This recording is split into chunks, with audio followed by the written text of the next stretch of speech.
What do you notice first? The soft ring of a spoon, or the small shift in the ship's hum? You lift your napkin, and the band plays a gentle tune. We move with the stewards as they carry plates with steady hands. In the a la carte restaurant, Gatti's team keeps time, the room warm and sure. Then we reach the door. Your palm meets cold brass. The glass is fogged by the warm air from the room behind you. We'll step out together and ask a simple question. Does the night tell the truth? The day was too bright to show before we feel the late light on our faces again.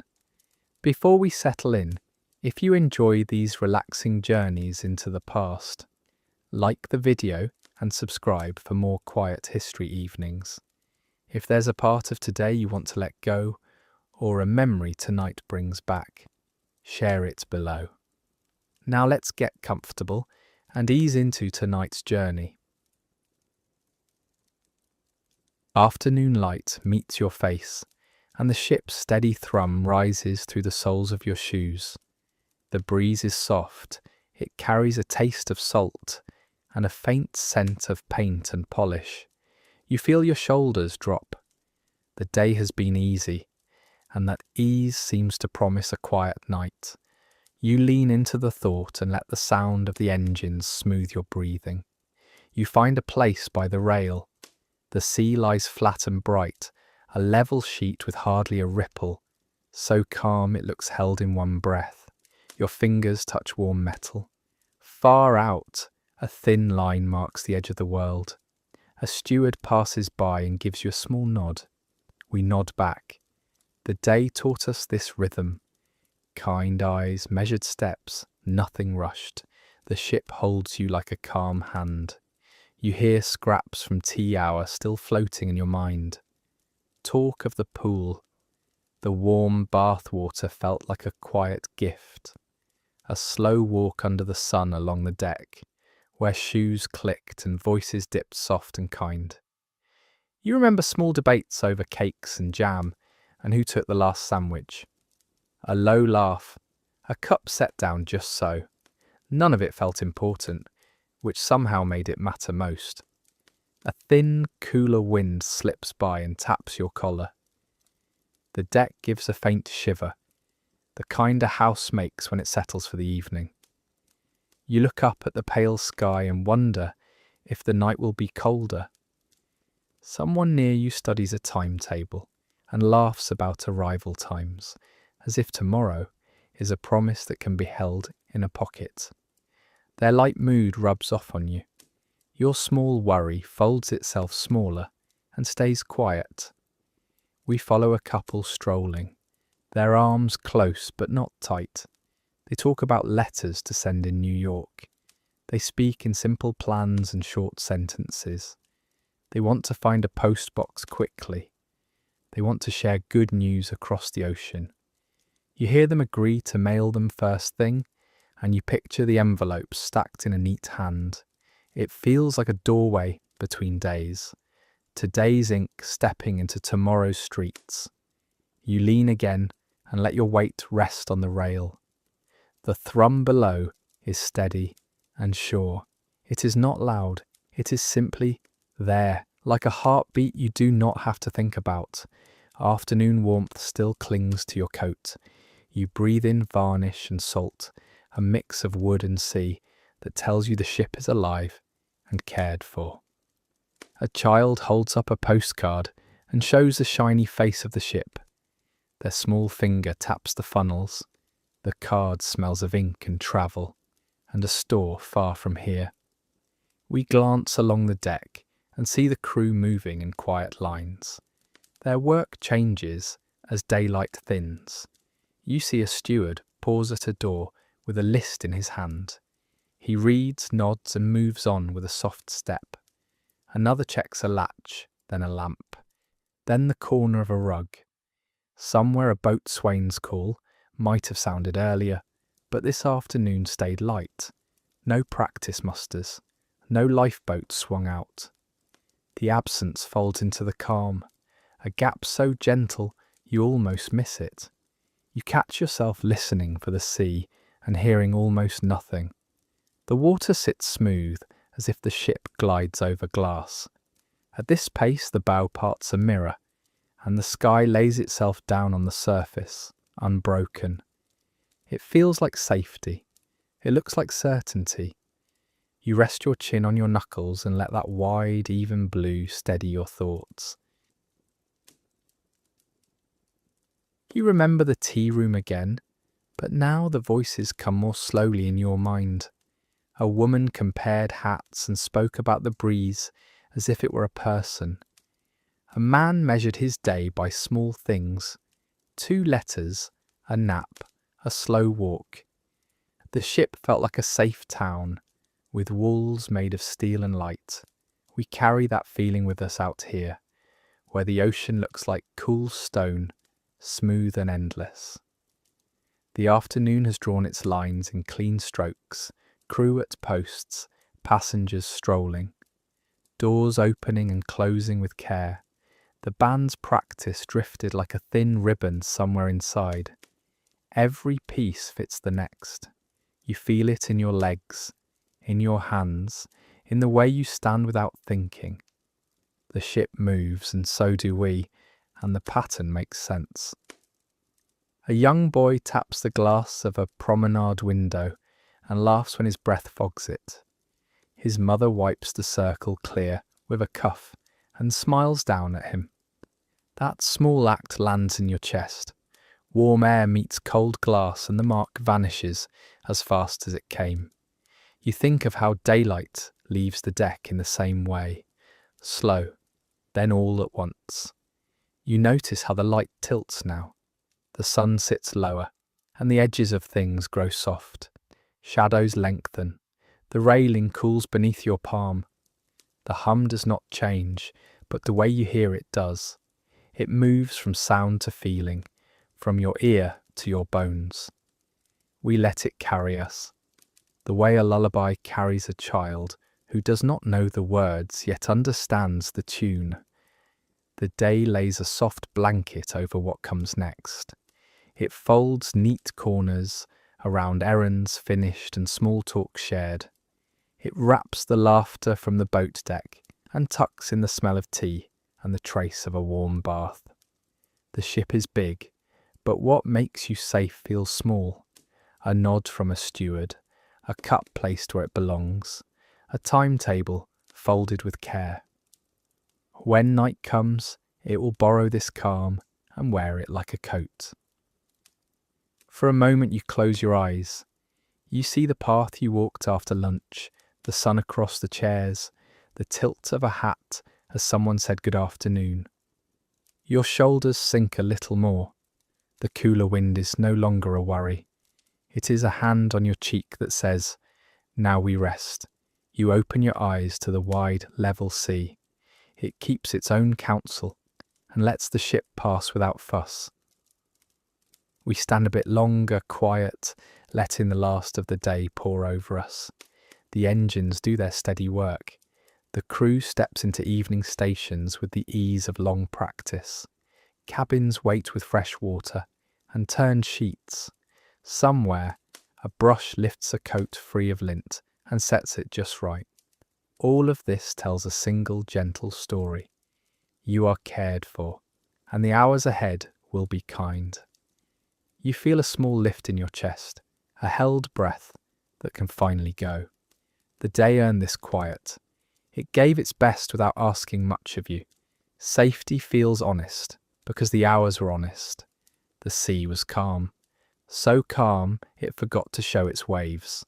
The hands were skilled. The talk was light. You let that truth settle where worry used to sit. We turned from the rail, carrying the afternoon like warm coins in our pockets. The passage calls with soft light and the promise of clean collars and steady hands. As we step inside, you catch the hush of the corridor and the slow rhythm of footsteps beyond. Your door waits with a soft latch in a room held in a gentle glow.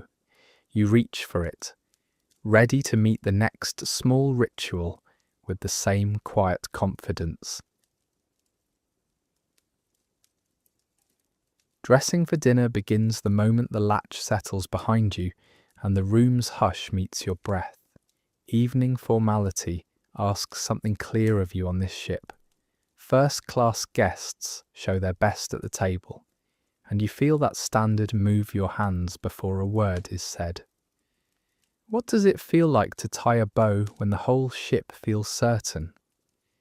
You step into your cabin, and the air is warm and calm. A steward has turned the light down a touch, so the edges grow soft. Your evening clothes wait on the chair, brushed and neat. The jacket looks ready to help you stand a little taller. The mirror shows your face, lit by a low glow that flatters and soothes. The carpet is thick under your feet and holds the day's steps like a secret. You hear the faint hum that runs through the afternoon and is still here, steady and kind. You touch the clean shirt. The fabric is cool and smooth. Your hands work by habit now. A sleeve finds your arm. A soundless breath leaves your chest. You set your collar with care. A small pause happens at the collar stud. Your fingers hover. A thought of home passes, quick as a bird at the window. Will the letter make it by Tuesday? You answer yourself with a half smile and push the stud through. The shirt settles. Your neck remembers how to sit straight. A soft murmur floats in from the hallway. You hear a footstep pass, then another. Someone laughs once, the warm kind that ends with a sigh. A gentle knock echoes from far down the corridor and stops. The air in here holds still, like water in a glass that has learned not to spill. We share the quiet with the ship and let it set the pace. Your fingers find the bow tie. They pinch and cross, pull and tuck. The cloth gives in small ways and then holds. The routine has a shape tonight. In rooms like this, people follow the same path. First-class dress rules guide the evening. Jackets, polished shoes, white shirts, smooth gloves. The rhythm of it sets the mood. Stewards move with their own pattern. Knock, check, adjust light, brush, step away. That care shaped the hours all day. It shapes this one too. You do not need to think much. You only need to follow the next small task. On the Titanic, dinner asks for the finest you own. Not for show alone, but to meet the room as it expects to be met. You slide the jacket on and feel the weight settle across your shoulders. The lapel smooths under your palm. It brings back the afternoon sun for an instant. Your skin warms with the memory. You see the rail, the bright sea, the small nod from the steward out on deck. You let that picture hover and then fade like breath on glass. Your hand goes to the cufflinks. The first clicks, then the second. The small metal faces catch the light and flash a quiet promise. "You look fine," a companion says from the doorway. Their voice is soft, and it makes you calmer. "Let's not be late for the band." You turn and see their smile, easy and sure. We nod and return to the mirror. The tie sits right now. The collar hugs your neck without a pinch. You take a slow breath and let it out. The jacket finds its line. The shoulders are square. The chin lifts a finger's width, no more. Down the hall the ship whispers to itself. The engines make a calm, deep note. It becomes your metronome. Each button follows that beat. Click, brush, straighten, pause. Your hands move when the hum rises and rest when it falls. You find the brush and run it along the sleeve. The bristles sing a faint rasp that pleases your ear. A dot of lint goes away. You try the shoes with your toes, then bend to fix the laces. The knot lies flat and neat. Somewhere 2 doors down, a hanger taps wood once, then stills. The mirror gives you back a person shaped by the day and readied by the night. You see colour in your cheeks from the sun. You see the rest around your eyes from tea and laughter. You see calm from the walk on the deck. The jacket, the tie, the clean shirt, these do not make you someone else. They let you be sure of yourself in a different room. The room you will enter is bright and warm. You can feel it already as a thought behind your ribs. In the corner, a small bell sits on the desk. It does not ring. It only reminds you that help is close if you need it. All day, stewards proved that with quiet steps and quick hands. You think of the knock and check pattern you heard earlier. It made the corridor sound like a soft clock. In this hour, the pattern goes on without fuss. Every lamp is set, every curtain pulled just so. It is a net in the evening. If you asked, a steward would lay out gloves, offer a lint brush, and lift a collar point by a breath, because tonight's table calls for care that shows in little things. Your hands return to the bow. You check the fold, the angle, the little wings that should match. They do. The ship hums again, and your chest matches it. The low note moves through your bones. You find your gloves, if you need them, and tuck a handkerchief into the pocket. The square of cloth peeks out, crisp and white. You roll your shoulders and listen. The corridor holds a distant hush now. The small laugh from earlier has passed and left a smile behind. You touch the letter on the desk. The ink is dry, the envelope is addressed. You could carry it down tonight, or set it by the door for morning. You decide to keep it safe for one more sleep. Your hand rests on it and lingers. Then you let it go. The day is almost folded up. The night takes its turn. You turn off one lamp and leave the other on low. The room feels like a hand closing around a warm stone. Gentle, secure, firm. You take a last look at yourself. Not for vanity, for order, for calm. You stand straight and still for a breath, then two. The world seems to pause with you. The hum does not stop, but it feels softer for a moment, like it has wrapped itself in wool. Near the door, your companion smooths a cuff and nods, a small sign that we are equal to the room we are about to join. Dressing becomes calm work when the ship is sure of itself. The day's ease slides into evening pride, simple and clean. You have earned this neatness. You have earned this quiet. Every small act adds up to a soft kind of joy. The bow sits right, the shoes shine, your shoulders are free, your mind is light, and under all of it is the simple rule everyone knows tonight. We go to dinner at our best, so the evening can meet us there. We reach for the handle together. The door opens on a hush of carpet and warm air. Your steps land without sound, caught by the soft pile. The corridor lights wait like a path of small moons. We move toward them and listen for the first signs of the night's next room. The faint ring of silver somewhere ahead, and a hint of warmth that says plates have just been set down. Silver and steam greet you in Luigi Gatti's rooms, the a la carte restaurant where dinner is a special choice, an extra charge table apart from the regular first-class saloon. You step inside, and warmth settles on your shoulders at once. Lamps glow like small suns under soft shades. Linen lies smooth and quiet, white as clean snow. A small flower waits in a thin vase, its scent light, almost shy. Your chair welcomes you with a gentle scrape, and the cloth sighs as you take your place. You set your napkin on your lap. Your fingers feel the fine weave. Around you, voices move low and easy, almost a hush. A waiter steps near with a calm nod. The air holds butter, warm stock, a breath of wine. Your eyes drift over the room, French mahogany panels catching light in neat lines, with small touches of gold leaf on the edges.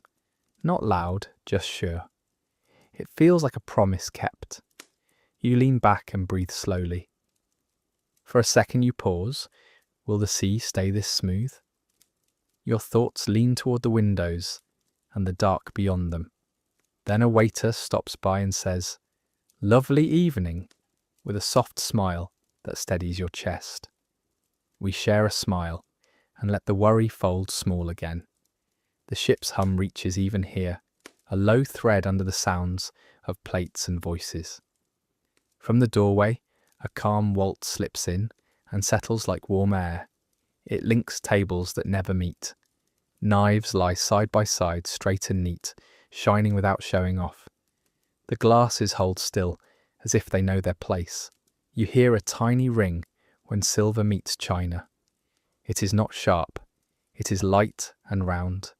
A little bell that says, "Yes, all is well." The first card rests by your plate. It changes each day, they say, and tonight it feels like a small story. Oysters, a clear consommé, roast duckling, fine things offered for 5 shillings, the price of this evening's course in this room. Breakfast and lunch cost less here, 3 and 3 6, but each meal carries the same quiet pride. You run your eyes down the lines, not racing, just taking them in. The waiter glides back and speaks softly about the courses to come. You nod. He moves away without a sound, like a dancer who knows every step. Time in here stretches a bit and then settles. You notice how the team moves. Their accents fold together, French and Italian voices, quick and soft. Gatti's staff is large, more than 60 trained hands working as one. The head chef came over from Olympic, a man named Rousseau, and you sense his steady hand in the way the plates arrive. One lifts a lid, another sets bread at just the right angle, a third refills a glass without asking, as if he saw your thirst enter the room before you did. The rhythm settles you. Courses arrive in a steady order, each one sure of itself. Nothing rushes, nothing drags. We fit our breaths to their pace and find our shoulders lower, our hands quieter. A plate arrives with a soft curl of steam. The warmth reaches your face. A spoon brushes china with a clear, soft, certain sound. You lift it and meet butter and light salt. Rich but clean. It tells your mouth to slow down. The table settles deeper into the evening. Across the room, a low laugh swells and fades like a wave that knows not to break inside. Another plate finds you. The sauce has a sheen that catches the lamp and holds it for a moment. You take a small bite and feel heat and spice in balance, each part in its place. The silver rests easily in your hand. Your napkin edge folds on your knee. A slice of bread takes the last trace of sauce like a promise fulfilled. The card on the table keeps you company, a quiet guide from one bite to the next. Your mind slides to another dining room you passed earlier. There the fare is simpler and good. Rice soup, roast beef with brown gravy, plum pudding. That is third class tonight, served with care in its own space. The memory sits beside this moment without envy. Each room feeds its people and gives comfort to travellers crossing a cold sea. You nod to that thought, then return to your own plate. The waltz drifts a little closer, then back again. Someone near the door whispers to a friend, and both smile. Knives rest in perfect lines. The flower leans a little, as if following the music. You take water, then a sip of wine. The taste opens and lingers, then walks away without fuss. You feel your jaw loosen, your brow smooth. The hum of the ship seems to meet the waltz in the middle and agree on one calm pace. A new dish arrives, lighter than you expect. The texture yields and then holds, like silk with a hidden thread. You look up. The waiter stands just far enough not to crowd you, close enough to see if you need a little more of anything. His eyes are clear, his steps sure. He notes the glass level, the bread plate, and the fold of your napkin, then moves on. Nothing calls for notice, yet everything speaks of care. You listen to the room breathe. Chairs move an inch. A cork eases, not pops. Silver lands with the smallest kiss on china. You let your fork rest. You take a long breath and feel it all the way down. Course by course, comfort grows. Each plate tells you the ship is steady, that the path ahead is plain and bright. We trust the hands we can see because they match the hands we do not see down below, where heat and metal keep their own pace. Another small ring of silver, another quiet step behind your chair. The last savoury gives way to the sweet, a thin crack under your spoon, and a soft bloom of sugar on your tongue. Warmth sits in your chest, your thoughts slow to match the waltz. It feels like the room had taught you to breathe, as if it lent you its calm.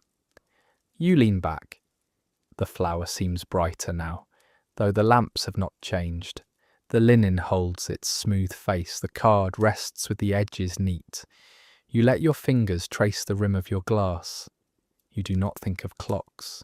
You think only of hands that knew what to do, and of plates that came when they should, and of the steady hum that wove the whole hour into one cloth. We share a last sip and a grateful nod for the service. You feel held by the room.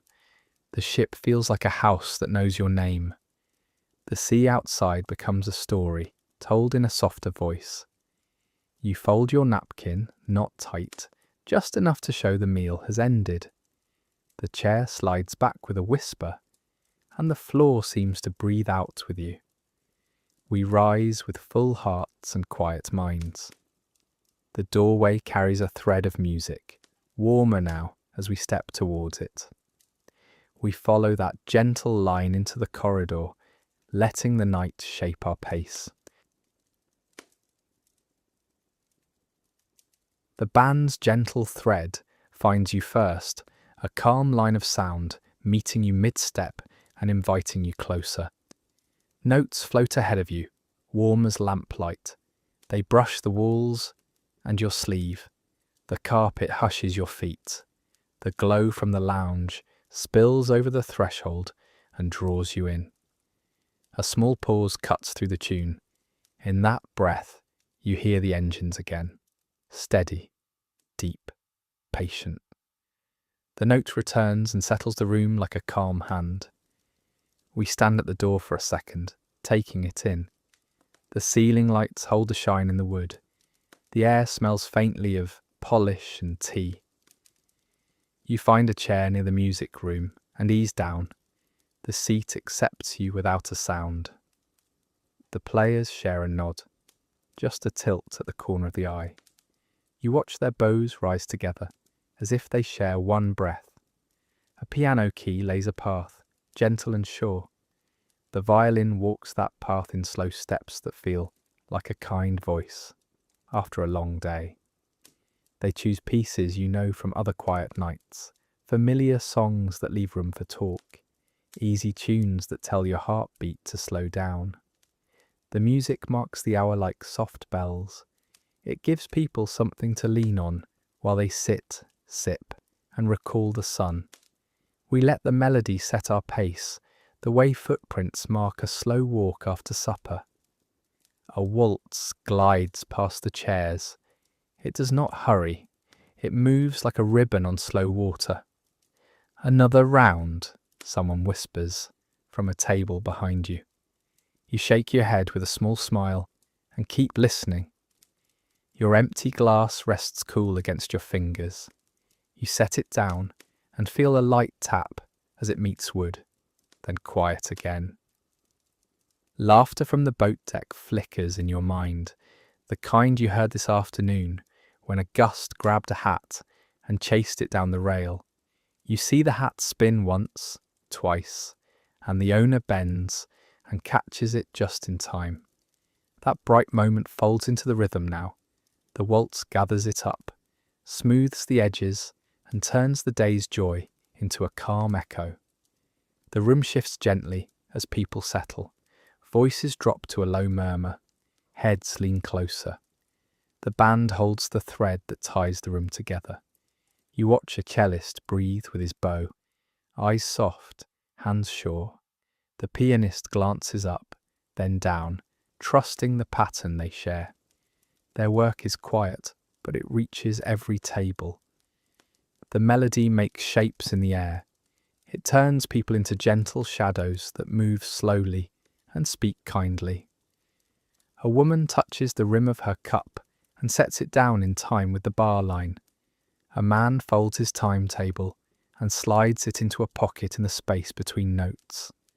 The rhythm gives everyone a way to be still without feeling stuck. You let your shoulders drop. Your neck loosens. The long muscles in your back forget to grip. Breath comes deeper, in and out, steady as the beat in the bass. You're not trying to relax. You're only sitting, but the room does the rest. The day's steps, the sun on your coat, the warm food, the soft chair, everything you carried in your body finds a place to rest. The song shifts key, a small door opening to a new hall. The violin lifts higher and tilts the light a touch. The piano answers with a kind reply. You watch a steward cross the far edge of the room, slow and quiet, adjusting a shade with 2 careful fingers, then pausing to listen for a second before moving on. He knows the music helps people breathe better. He treats it like a lamp. Your mind drifts to the schedule you made earlier. Breakfast on deck if it's warm. Letters to send soon after. The page you wrote before dinner lies folded in your pocket, safer than it was on the table. You tap it once and let your hand rest. The tune leans on that thought and holds it without weight. The players glide into a piece that almost feels like talk. You hear a question in one phrase, an answer in the next. The room follows without words. Even the clink of a spoon falls where it should. Someone coughs once and then seems sorry to break the line, but the sound slips into the bass and disappears. You notice how the engines meet the music. The deep hum sits under the melody, like a road under a cart. The ship carries the band, and the band carries the room. Tonight, their thread crosses more than these chairs. Earlier, they played in the first-class lounge, filling that panelled space with the same calm light. Later, if asked, they will take the same poise into other corners. The palm court by day, the deck by night when weather allows, letting the sound travel where people gather. The 2 sounds make one frame, and we fit inside it. You think of the cold outside and the dark sea, but it feels far away. The warm notes stand between you and the night air, like a friendly coat held open. The waltz draws to a close and leaves one note hanging. A small bird at the edge of a branch. Silence opens like a soft curtain. Footsteps shift. A chair moves an inch and stops. Then a new tune begins, slower, with a slight sway. You watch the violinist's wrist, the way it floats and sets. Practice lives in that small motion. Care does too. A memory of the tea hour returns. The gentle clack of cups, the soft debate over jam, the smile that passed between strangers who would never meet again after this voyage. The music turns that memory into something you can hold. It makes space for both the bright noise of day and the quiet need for rest that comes now. You study the faces in the near light. People carry many kinds of days into this room. Some long, some lonely, some full of talk. The band meets them where they sit and smooths the edges. You see this happen the way you see steam fade off a plate. not all at once, but surely. The tune reaches shoulders, eyes, and hands, and makes them kinder for a while. Another piece begins with a familiar shape. The piano sets the ground. The strings place a soft roof over it. The air holds steady. In the back of your mind is a fact you do not need to name, that these men will keep playing as the night deepens, even if the room changes, even if the music must move from lounge to open air. For now, the thread stays indoors, weaving through wood and lamp glow and quiet talk. A final cadence gathers itself. Your breath waits with it. The last chord sits down like a soft weight on a bed. It fades into the hum below and leaves the air warm. You feel lighter by a little, as if someone took one worry and set it on a shelf. We rise just as the sound thins to nothing you can hear. The stair hall waits beyond, calm and bright. Outside the room, a softer world takes over. Carpet underfoot, low lamps, careful voices. The music lingers behind your ribs, while another pattern comes forward. Quiet steps, glances, hands that keep order without asking for thanks.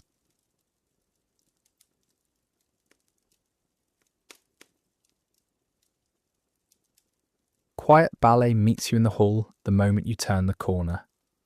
You feel the soft give of the carpet and the warm, low light along the walls. A steward moves past with quiet shoes and a calm glance. A tray, a folded list, a small nod. Another follows with a water jug wrapped in a clean cloth to catch the chill. Their steps are light, almost part of the hum under your feet. You slow down without thinking. The ship asks for slower breaths here. Someone pauses at a door. He checks his numbered badge against a brass plate, glances at a small card, and listens for a second. Then he moves on. You sense the careful order, as if each doorway holds a small story, and someone is making sure the pages turn at the right time. We watch the way his hand trails the wall, counting panels in a rhythm only he needs. It feels like a soft clock no one else hears. A whisper rides the hallway. Cabin 36 needs an extra blanket. It's said close to the mouth, enough for one pair of ears. Another whisper answers, fresh water to the sweet. The words pass like a note from hand to hand. You catch only those two threads, but you can feel the rest of the net. The ship keeps its promises this way, in small sounds that barely ripple the air. There are hundreds of crew, more than 900 souls working, yet the corridor holds steady because each person keeps to a path that fits the next. A steward bends to catch a rug edge with 2 fingers. He smooths it flat and gives a brief smile to himself, like a job found and finished in one breath.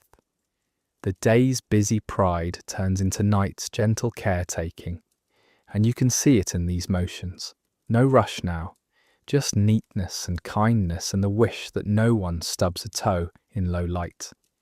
We carry that wish with us. Another door opens and a glow spills out, then closes again. The tray lifts. A soft tap of china. Cutlery rests without a clink. You hear the band as a faint thread far away, pulled thin by walls and carpet. The corridor smells of polish and a trace of coal carried in by coats. It is a lived-in scent that says the work below keeps time for the quiet above. You remember the bustle at embarkation days ago, wide smiles, stacks of trunks, whistle blowing, names called, hands waved, babies soothed, porters guiding steps and bags together.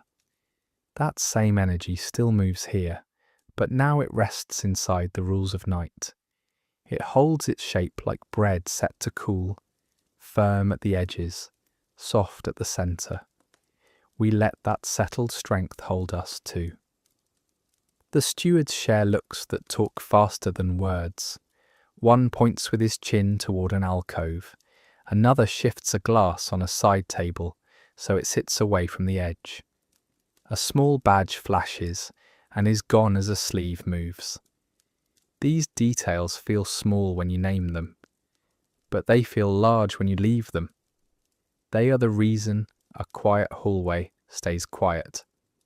They are how a ship feels like home. You pass a niche where a tall urn waits, brass shining dimly. A boy in uniform checks the tap, then the catch, then the cup below. He wipes the drip and folds the towel again. His hands move as if trained by the hum itself. The hum is not loud, but it is always there. It reaches your chest in a steady line and tells your breath where to land. A steward's cart comes from a crossway. No rattles, no squeaks. Someone oiled that wheel before the lamps were lit. On the top rests a covered dish, a small fever bottle, and a stack of folded towels.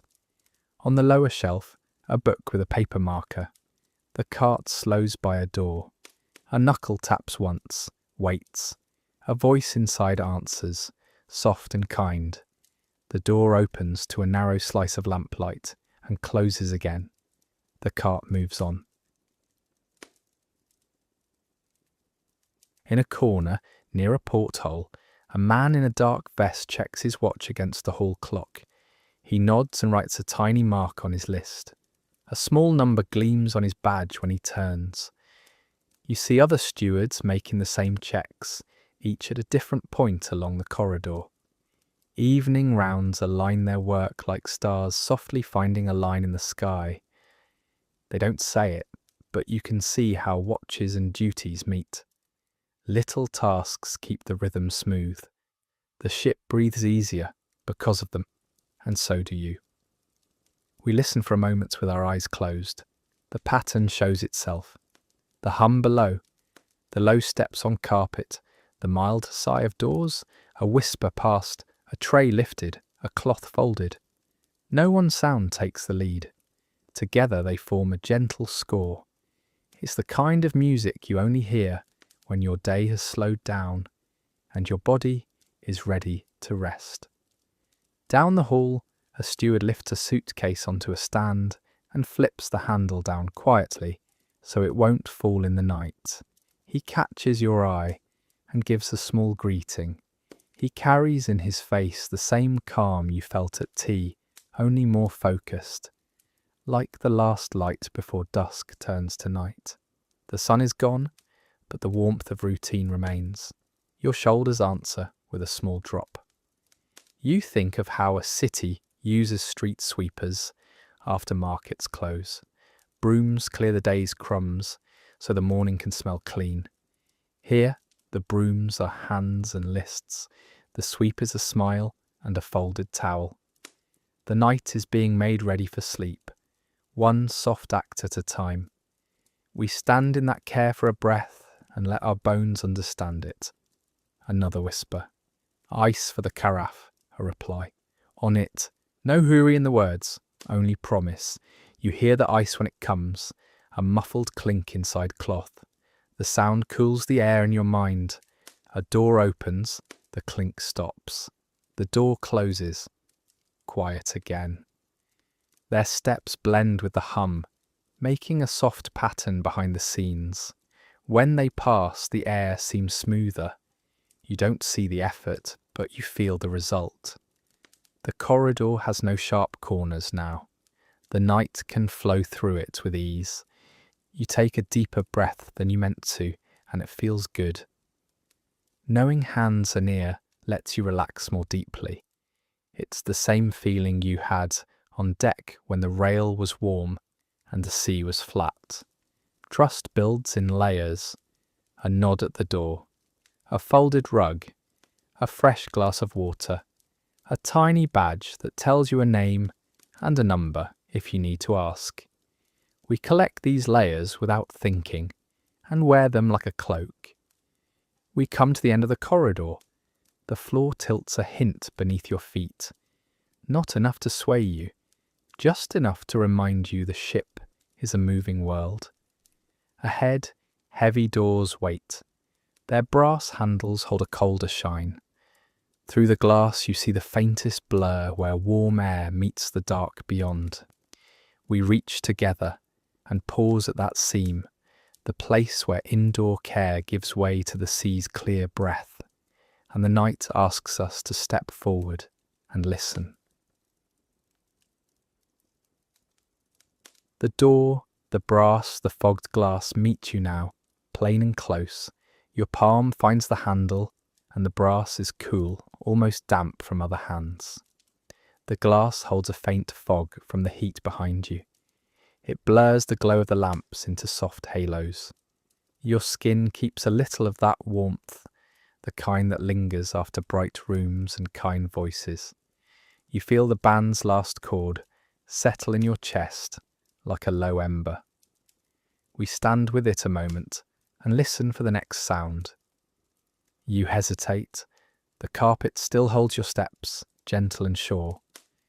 The air inside smells of polish and tea. Your sleeves keep the staircases light, golden and calm. Outside, the door shows a darker shape, a thin slice of night along the edge. The cold presses its case without moving. It waits with quiet patience. You feel it even before the latch turns, like a clear thought at the back of the mind.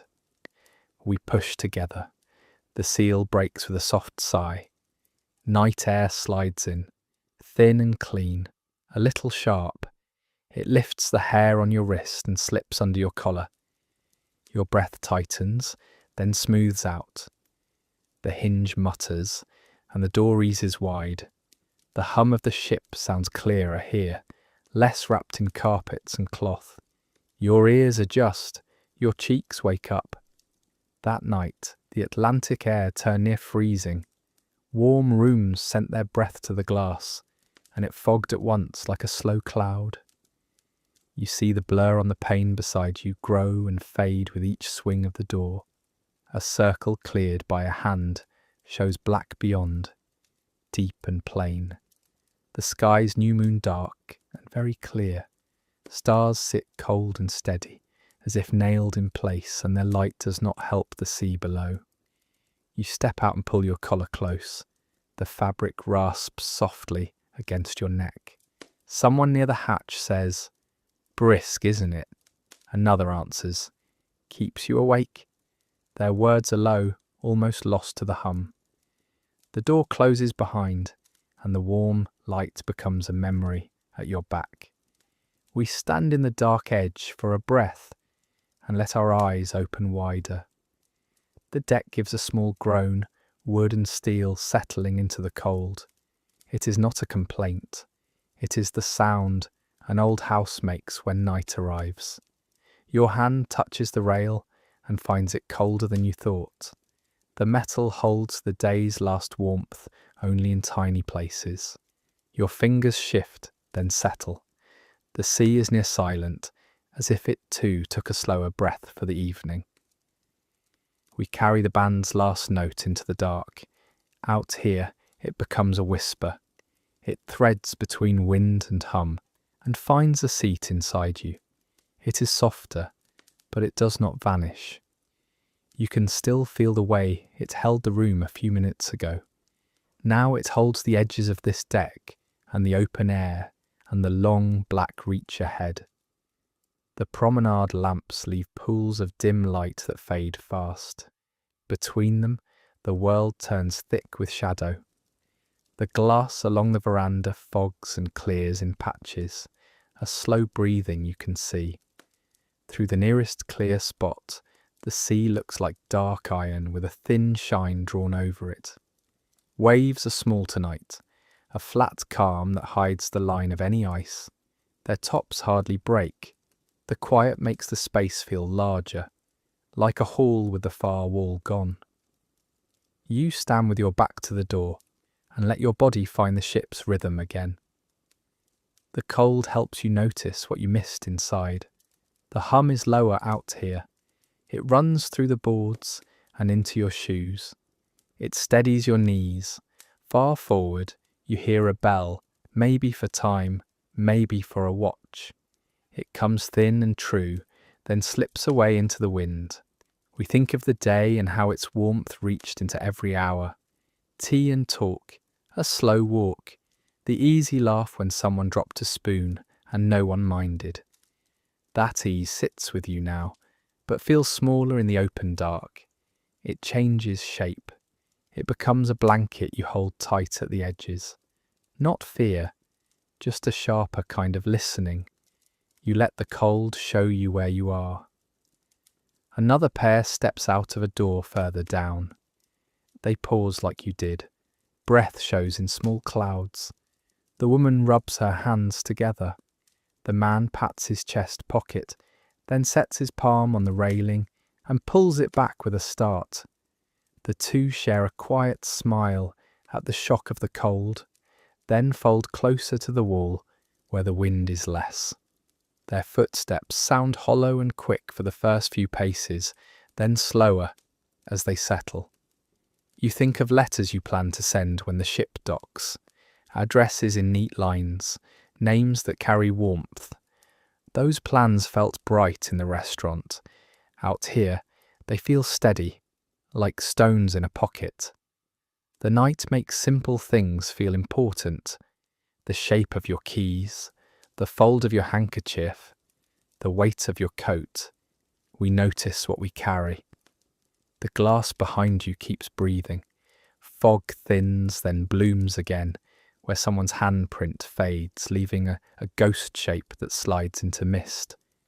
The door opens once more for a steward, and a slice of amber light cuts across the deck, falls on your shoes, then ends as the door closes. The return to dark feels honest. The cold air holds its line.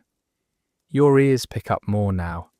A faint creak from a davit, a soft clack from a loose rope touch, a footstep overhead that crosses and stops. The wind moves from your right to your left, a quiet hand smoothing your sleeve. Your nose stings for a second, then eases. Salt sits on your lips, a fine grit you taste when you wet them. The night is simple and exact. It gives just what it has. The ship feels alive but unhurried. It goes on in the path set for it long before dinner. The coal makes the hull sound different, like a low drum with a tight skin. You tap the rail once without thinking. The sound is dull and small. You pull your hand back and warm your fingers under your arm. They answer slowly, tingling back to life. We stand a little longer. The stars seem to multiply the longer you look. Some are large and bold, some are flecks you only see when you look beside them, not at them. With no moon to light a path, the dark sits deeper over the sea, and the ship's own lamps draw soft borders you can trust. The deck shows a modest path beneath your feet, and you let your steps catch that line. You feel awake in a new way. The air has asked you to pay attention, and you agreed. The day's softness is still with you, but now it sits beside this clean edge. Both can live in the same hour. Warmth in your coat, cold on your face, safety in your steps, open space all around. Your mind draws one slow breath after another and takes stock of itself. We start our slow walk along the promenade. Our feet find the boards without sound. Breath shows in little clouds, then fades. You keep one hand near your collar. The other brushes the rail now and then, just enough to know it is there. The ship moves forward. So do we. The door and its brass and its fogged glass drift back into the shadows behind us as lamps form small islands ahead, and the wide hidden sea keeps pace just beyond their reach. Promenade voices meet you softly as your eyes settle, and the hidden sea holds its breath beside you. This is the first-class promenade, quiet, sheltered, meant for unhurried steps and low talk. You feel the boards give a little under your shoes. Lamps glow in small islands, gentle and steady. Between them, space turns into a deep, quiet black. Your steps sound hollow, like you're walking through a wide breath. We slow down together. The railing is cool against your glove, and the ship's hum folds around us like a low, even note. Laughter drifts from inside, thin as a thread pulled through cloth. The door closes, and the sound fades. Out here, you hear wind and hum, and then nothing else. Your chest opens to the cold, and your ears learn the small sounds again. A rope shifts once, a davit creaks softly, then holds. Your shoes whisper as you walk, heel to toe, matching the rhythm below. A couple stands by the rail ahead of you, their heads lean close. You hear, "Breakfast on deck if it's warmer." The words fall into the air and sit there, light and hopeful. They point toward the bow, then to the sky, as if the weather might answer. We pass with a nod that feels like a promise. Plans help the night feel friendly. A simple plan can be enough. The lights inside spill onto the glass and turn it into dim mirrors. Your eyes pull between glow and dark, unsure which to choose. You blink and look outward again. The black stays smooth and sure, like a wall before sleep. Even the waves keep their voices low. Your breath shows for a moment and fades. You press your hand to your coat and let the collar rise a little higher. First-class decks give you a quiet loop to walk, a soft path for talk, a place to stretch the day into evening. The lamps ease the edge of the night, asking nothing loud from you. The rail repeats itself the whole length of the ship, post after post, like a kind line drawn by a steady hand. We follow that line and let the air clean our thoughts. A steward comes towards you, shoulders bent to the air. "Evening," he says, his voice small in the open space. You answer with the same word, and it slides past you both without a ripple.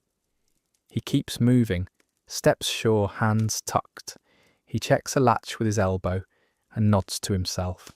The sea takes the sound and keeps it, like a secret. You let an easy day replay in pieces, a friendly card game after lunch. Your hand was average, but the jokes were good. A nap that ran 10 minutes longer than you meant. The soft indent of the cushion, the quiet weight of the blanket, the way your body thanked you. You think of the letter you half finished before dinner, the lines you shaped with care, the way the ink opened and shone, and then went dull as it dried. Those small things walk beside you now. They make the night feel both real and kind. Your eyes adjust, the lamps feel less bright. The black loosens a shade. The sea looks like iron velvet, dark, smooth, and almost not moving at all. The night is flat calm, a stillness that comforts and conceals at once.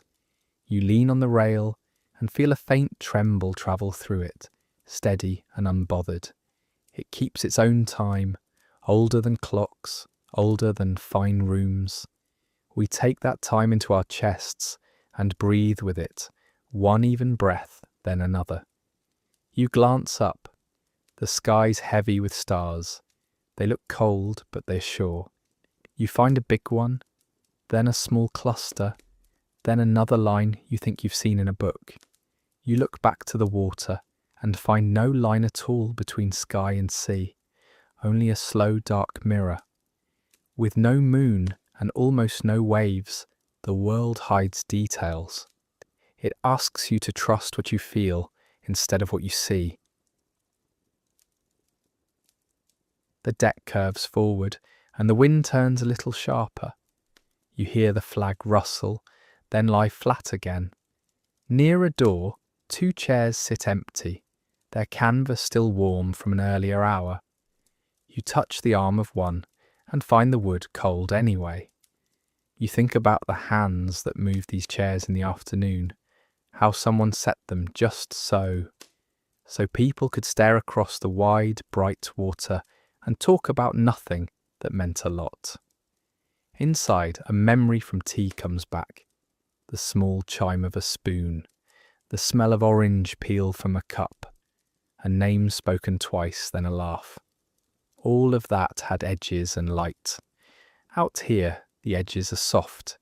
The sounds are fewer, but they land deeper. You feel your body change to match the space. Your shoulders step down from the day. Your jaw lets go. Your eyes look long, then kind. Another couple passes you. Their conversation is a soft line that lifts and falls. You catch only right home and yes, first thing. The plan drifts behind them like a ribbon and then disappears. The door opens far down the promenade. A wedge of warm light spills across the boards and dies when the door closes. Night takes its place again, with no complaint. We pause at a clear spot on the glass. A faint breath mark from someone's hand lingers, then fades.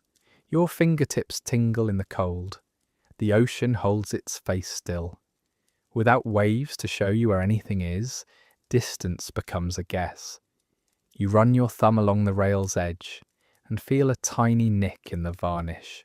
Small human marks help at times like this. They anchor you to what you can touch. You realize comfort can be loud.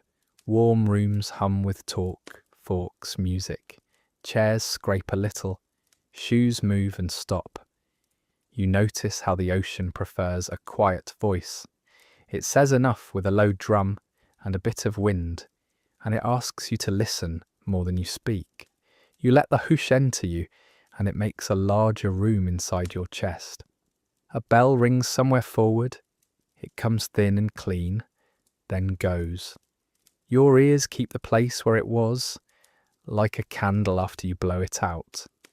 You count 6 slow steps and stop, not for any reason, only to feel the floor hold you. The boards are sure. The ship moves through the dark with a kind of simple faith.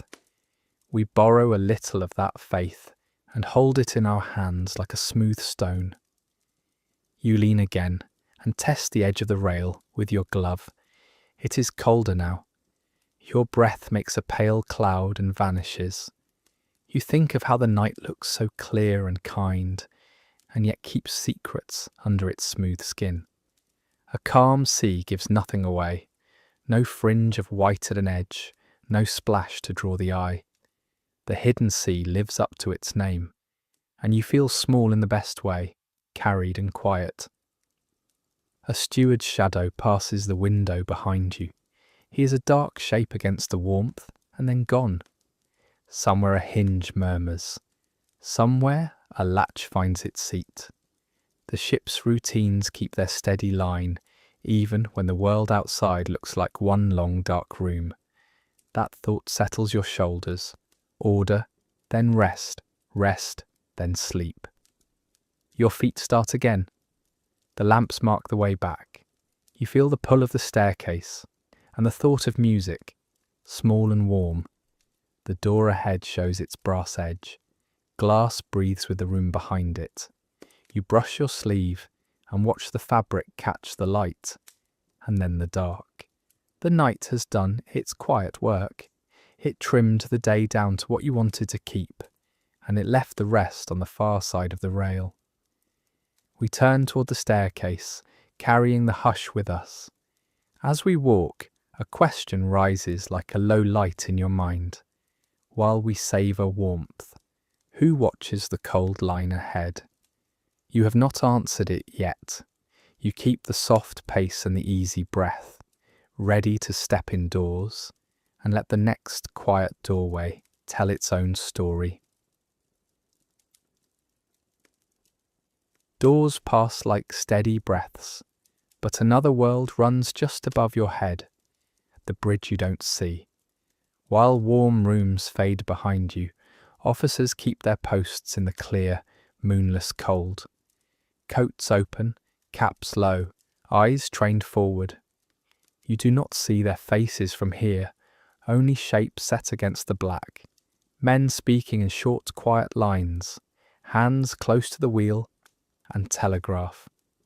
Somewhere up there, words trade hands like small tools. Not many, and none wasted. The air is colder by a few degrees near the stair that leads up. You feel it touch your cheek and move on. A gentle bell rings for a time. It is thin and clean, not a show, just a mark. The sound slips down the stairwell, touches the carpet, and fades. Your body notes it without thinking, the way you noticed the band's pause earlier. A message might be waiting, another might be missed. You hold that thought like a folded paper in your pocket. It presses and then lies flat. You keep walking. The ship hums the same low note. It curls along the wall panels and through the soles of your shoes. We listen to the hall and hear only what we need. A step, a hinge that never squeaks, a whisper held close. Your mind drifts to the two men you met at tea. Their hands rested on the edge of the table, fingers ink-stained, nails short, eyes bright from long hours. They spoke softly about lines and slips and the way sound travels through a wire. Tonight they sit in a narrow room with a desk full of dials and switches. Headphones press their ears. A lamp throws a small circle of yellow light on a page. They lean over it as the ship glides on. You picture their work as a braid. One strand holds notes for mothers, for friends, for businesses waiting across the water. Another strand holds words about weather and ice and ships nearby. They must keep both strands clear. They must not let one knot the other. All day, ice reports have come and gone. 5 warnings in clean strokes, ship names, positions, cold facts that ask to be carried forward without fuss. The room smells of warm metal and paper. A coil clicks. A key lifts and falls. We think of them as the ship's small ears, always open. Somewhere a pencil taps a margin. The tip makes a tiny dot, then another.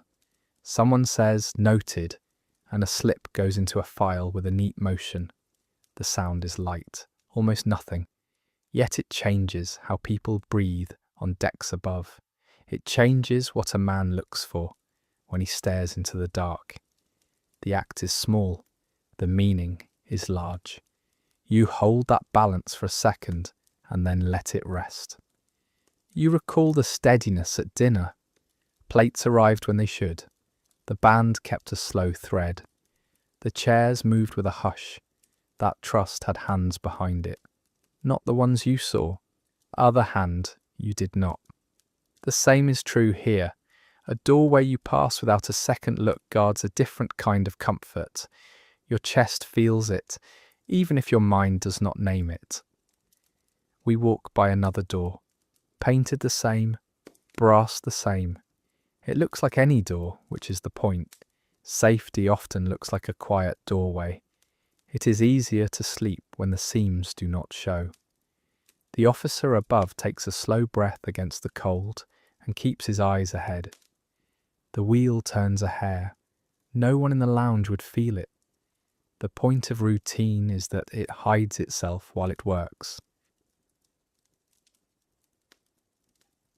The ship moves as if nothing could trouble it.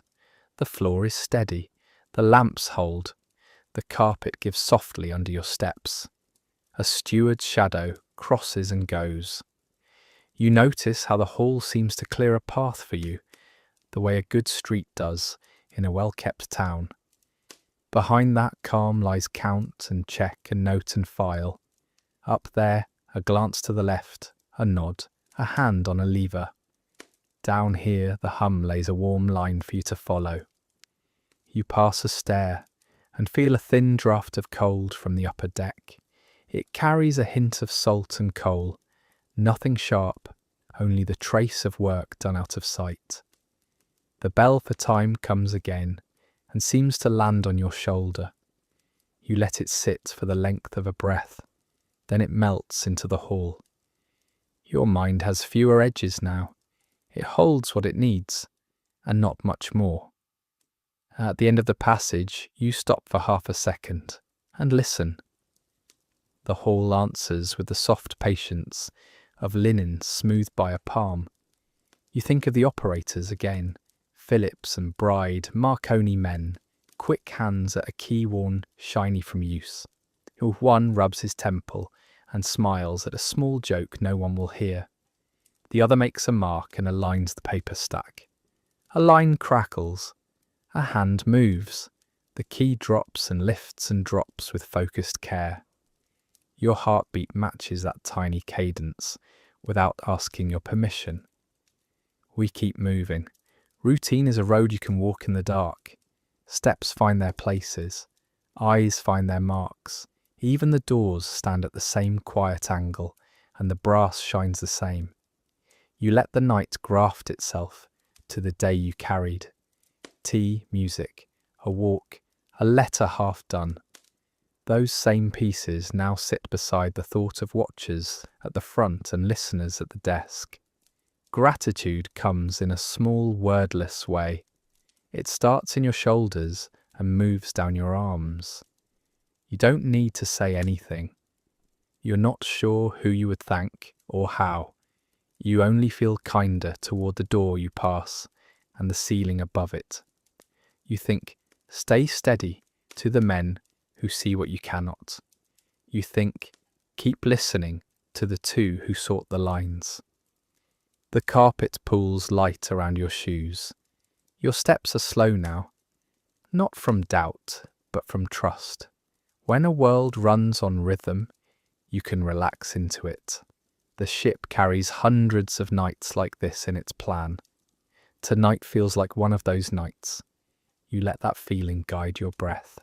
It lengthens, it then settles. The hum stays the same as always. A soft talk rises from the lounge ahead.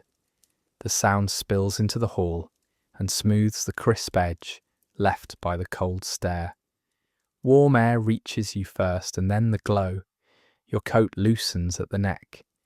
You hear the soft glass of a door touch its frame somewhere behind you, and then there is only the music's thin line and the murmur of late voices.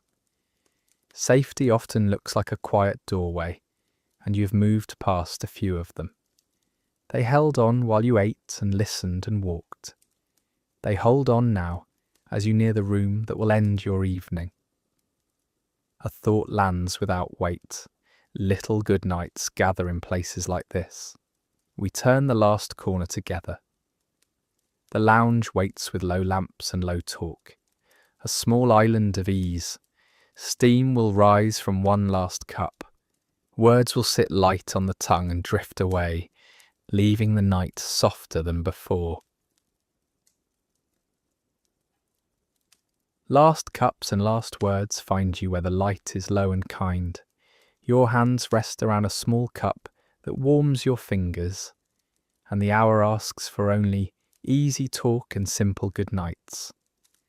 Which goodbye tonight will become a memory someone keeps forever? You sit with a small cup that warms your fingers. Steam rises in a thin line and disappears. The room rests under low lamps. Faces soften at the edges, eyes kind and a little tired. You feel your shoulders settle into the chair. The tablecloth is smooth beneath your wrist. A spoon lies quiet beside your saucer, ready if needed, but not asking anything of you. The air holds a faint mix of tea, lemon peel, and a last breath of wine. Voices fall into a low murmur. Chairs draw closer to tables as people lean in. A waiter passes with careful steps, gathering near empty cups and a stray plate with two small cakes left in a neat row. The band is far away now. Only a trace of melody hangs like a thread in the corners. You sip. The taste is simple, warm, and steady. A friend stands behind your chair and touches the back lightly. "See you at breakfast," they say, as if morning is a small door that will open on cue. You answer, "Of course, wait," without thinking it might be a promise you cannot make. The words sound easy in the soft air. They leave your mouth and sit between you, like a folded napkin. You slide a half-written letter from your pocket. The envelope has a faint crease at one edge. The paper inside is smooth, the blue lines straight as rails. Your eyes find the last line you wrote before dinner. You read your own handwriting, as if it belongs to someone else. You fold the paper in on itself and make a firm crease. You plan to finish it in the morning sun, at a table by a window, where light will set the ink shining for a moment before it dries. You note the address in New York with care, the street name neat and certain. The city waits like a bright word you can almost taste. Around you, simple plans float like small boats in a quiet harbour. Breakfast on deck if the wind is kind. A game of quoits after the afternoon tea. A letter to post as soon as the gangway meets the pier. A cousin to meet on the New York side. A cab to a hotel with tall windows. A visit to a shop that someone praised at tea. The day's ease has walked right into the night and kept its shoes on. People talk softly because they trust the morning. You feel that trust inside your chest, as calm is the hum below your feet. A last gentle tap of silver touches china. A spoon rests in a cup and spins once, then slows, then stops. Someone rises and slides their chair back. The legs whisper on the carpet. Another reaches for a shawl and draws it around her shoulders. A waiter clicks a small lamp lower. The sound so light you almost don't hear it. These are small signs that an evening has reached its soft shore. You hold a tiny moment, a hand on your sleeve. Good night, just that, with a small smile. You nod, eyes kind, and feel the warmth of being seen. Not for the clothes or the place, but for the way your day has made you gentle by this hour. The hand leaves, the feeling stays. You taste the last sip in your cup. It has cooled, but it carries the same calm. The engine's hum fills the gaps between words. It makes a low pillow of sound under the room. Not loud, never loud, but always there. It smooths the edges of conversation and lights. It tells your body that work continues somewhere you do not have to look. Your breath follows it. In, out, even and sure. Your back rests deeper into the chair. You think of the afternoon. The sun was across the deck chairs. The laugh that broke when the wind took a hat. The note the steward slipped under your door, with the day's times neatly printed. Those small things gave the night its gentle shape. You did not set out to earn such a rest, but you did. By walking, by talking, by doing nothing fast, you set your cup on its saucer. The small ring it makes is clear and polite. Your fingertips trace the rim once. The glaze is cool and smooth. A crumb left on the plate looks like a tiny island. You brush it away, and it vanishes into the napkin fold. The waiter nods as he passes and takes 2 cups, then another, balancing them with an easy hand that tells you he has done this many nights. The room breathes. It inhales the last talk and lets it go slowly. People stand in pairs or threes and touch a shoulder, a sleeve, a chair back. Soft thank yous, small smiles, no hurry. A man checks his watch and then puts it away. It is close to 11 now. Most will be in their rooms before long. Time bends with the room. It does not press. It keeps pace with comfort. A coat finds your shoulders. The fabric is cool on the chair back. You draw it close and feel the weight settle like a blanket. The warmth from your cup lingers in your palms, even though the cup is gone. In the corner, a small clock ticks under the hum, a gentle second hand that hides beneath the ship's deeper note. Each tick feels like a promise to carry you from here to your pillow. You look at the folded letter once more. Your name in the corner, the date at the top, one word crossed out and written again with care. The day is in there. The card game, the walk, the smell of polish and salt. You tuck the letter away. Not yet done, but safe. Morning can hold that task. Night asks for something else, to leave enough space for sleep to find you. You think of the New York post box you will use, the sound of the lid, the way the envelope will fall and be gone. The thought feels certain and light. A chair across the room tips an inch as someone rises. The waiter steadies it with 2 fingers before it can fall. The act is small and sure. It eases your heart by more than it should. Someone laughs at the door, but the laugh is soft, made to fit this hour. You hear "good night" again from another table, and it blends with the first as if the room collects these words and keeps them for later. Your skin feels the air change as people leave. The room grows cooler by a touch. The lamps seem lower without being lowered. You run a thumb over a thread in the cloth and find it smooth, the tiny loop settled. You listen for the waltz, but only the memory of it remains. The band's gentle thread has been tucked away, and a quieter thread has taken its place. You stand. The chair makes its small sigh. You slide it in out of habit. The table makes a light scrape as your sleeve brushes its edge. You thank the waiter with your eyes and a small nod. He replies with the same. Your friend touches your elbow. No more words, just a look that says everything was enough. You feel seen and settled. The room gives you back to yourself, the way a careful host returns a coat to your hands, smooth and ready. You carry your day in a lighter bundle now. The cup's warmth, the kind touch, the hum that holds the space. Each piece finds its place. Your steps find their place too. We step toward the corridor. It is quieter now. The air feels still and kind. A lamp throws a soft circle on the carpet, and your shoes land inside it. The hum walks with us. It leads us toward the hall that turns toward rest. Most of the ship is going to bed, doors closing with soft clicks, voices dimming. You keep your letters safe in your pocket. You carry the good nights like small lights in your chest. Somewhere ahead, a steward marks a final note on a list and turns a lamp a shade lower. The floor feels steady and familiar. We pause at the threshold for a breath and listen. The sound beneath our feet has a shape we know by now. If it tilts at all, it is only by a hair, the sort of thing you feel as mood more than fact.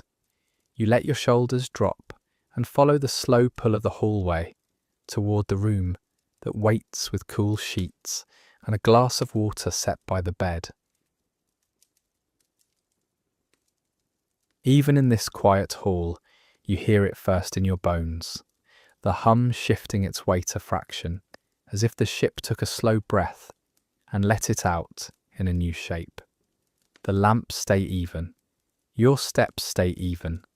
The mind notices only after the body does. We keep our pace soft. Can a ship's heartbeat change, and most of us not notice? You step into the corridor and feel the hum tilt a hair, as if the floor moved from one foot to the other. Maybe it's just the carpet under your shoes.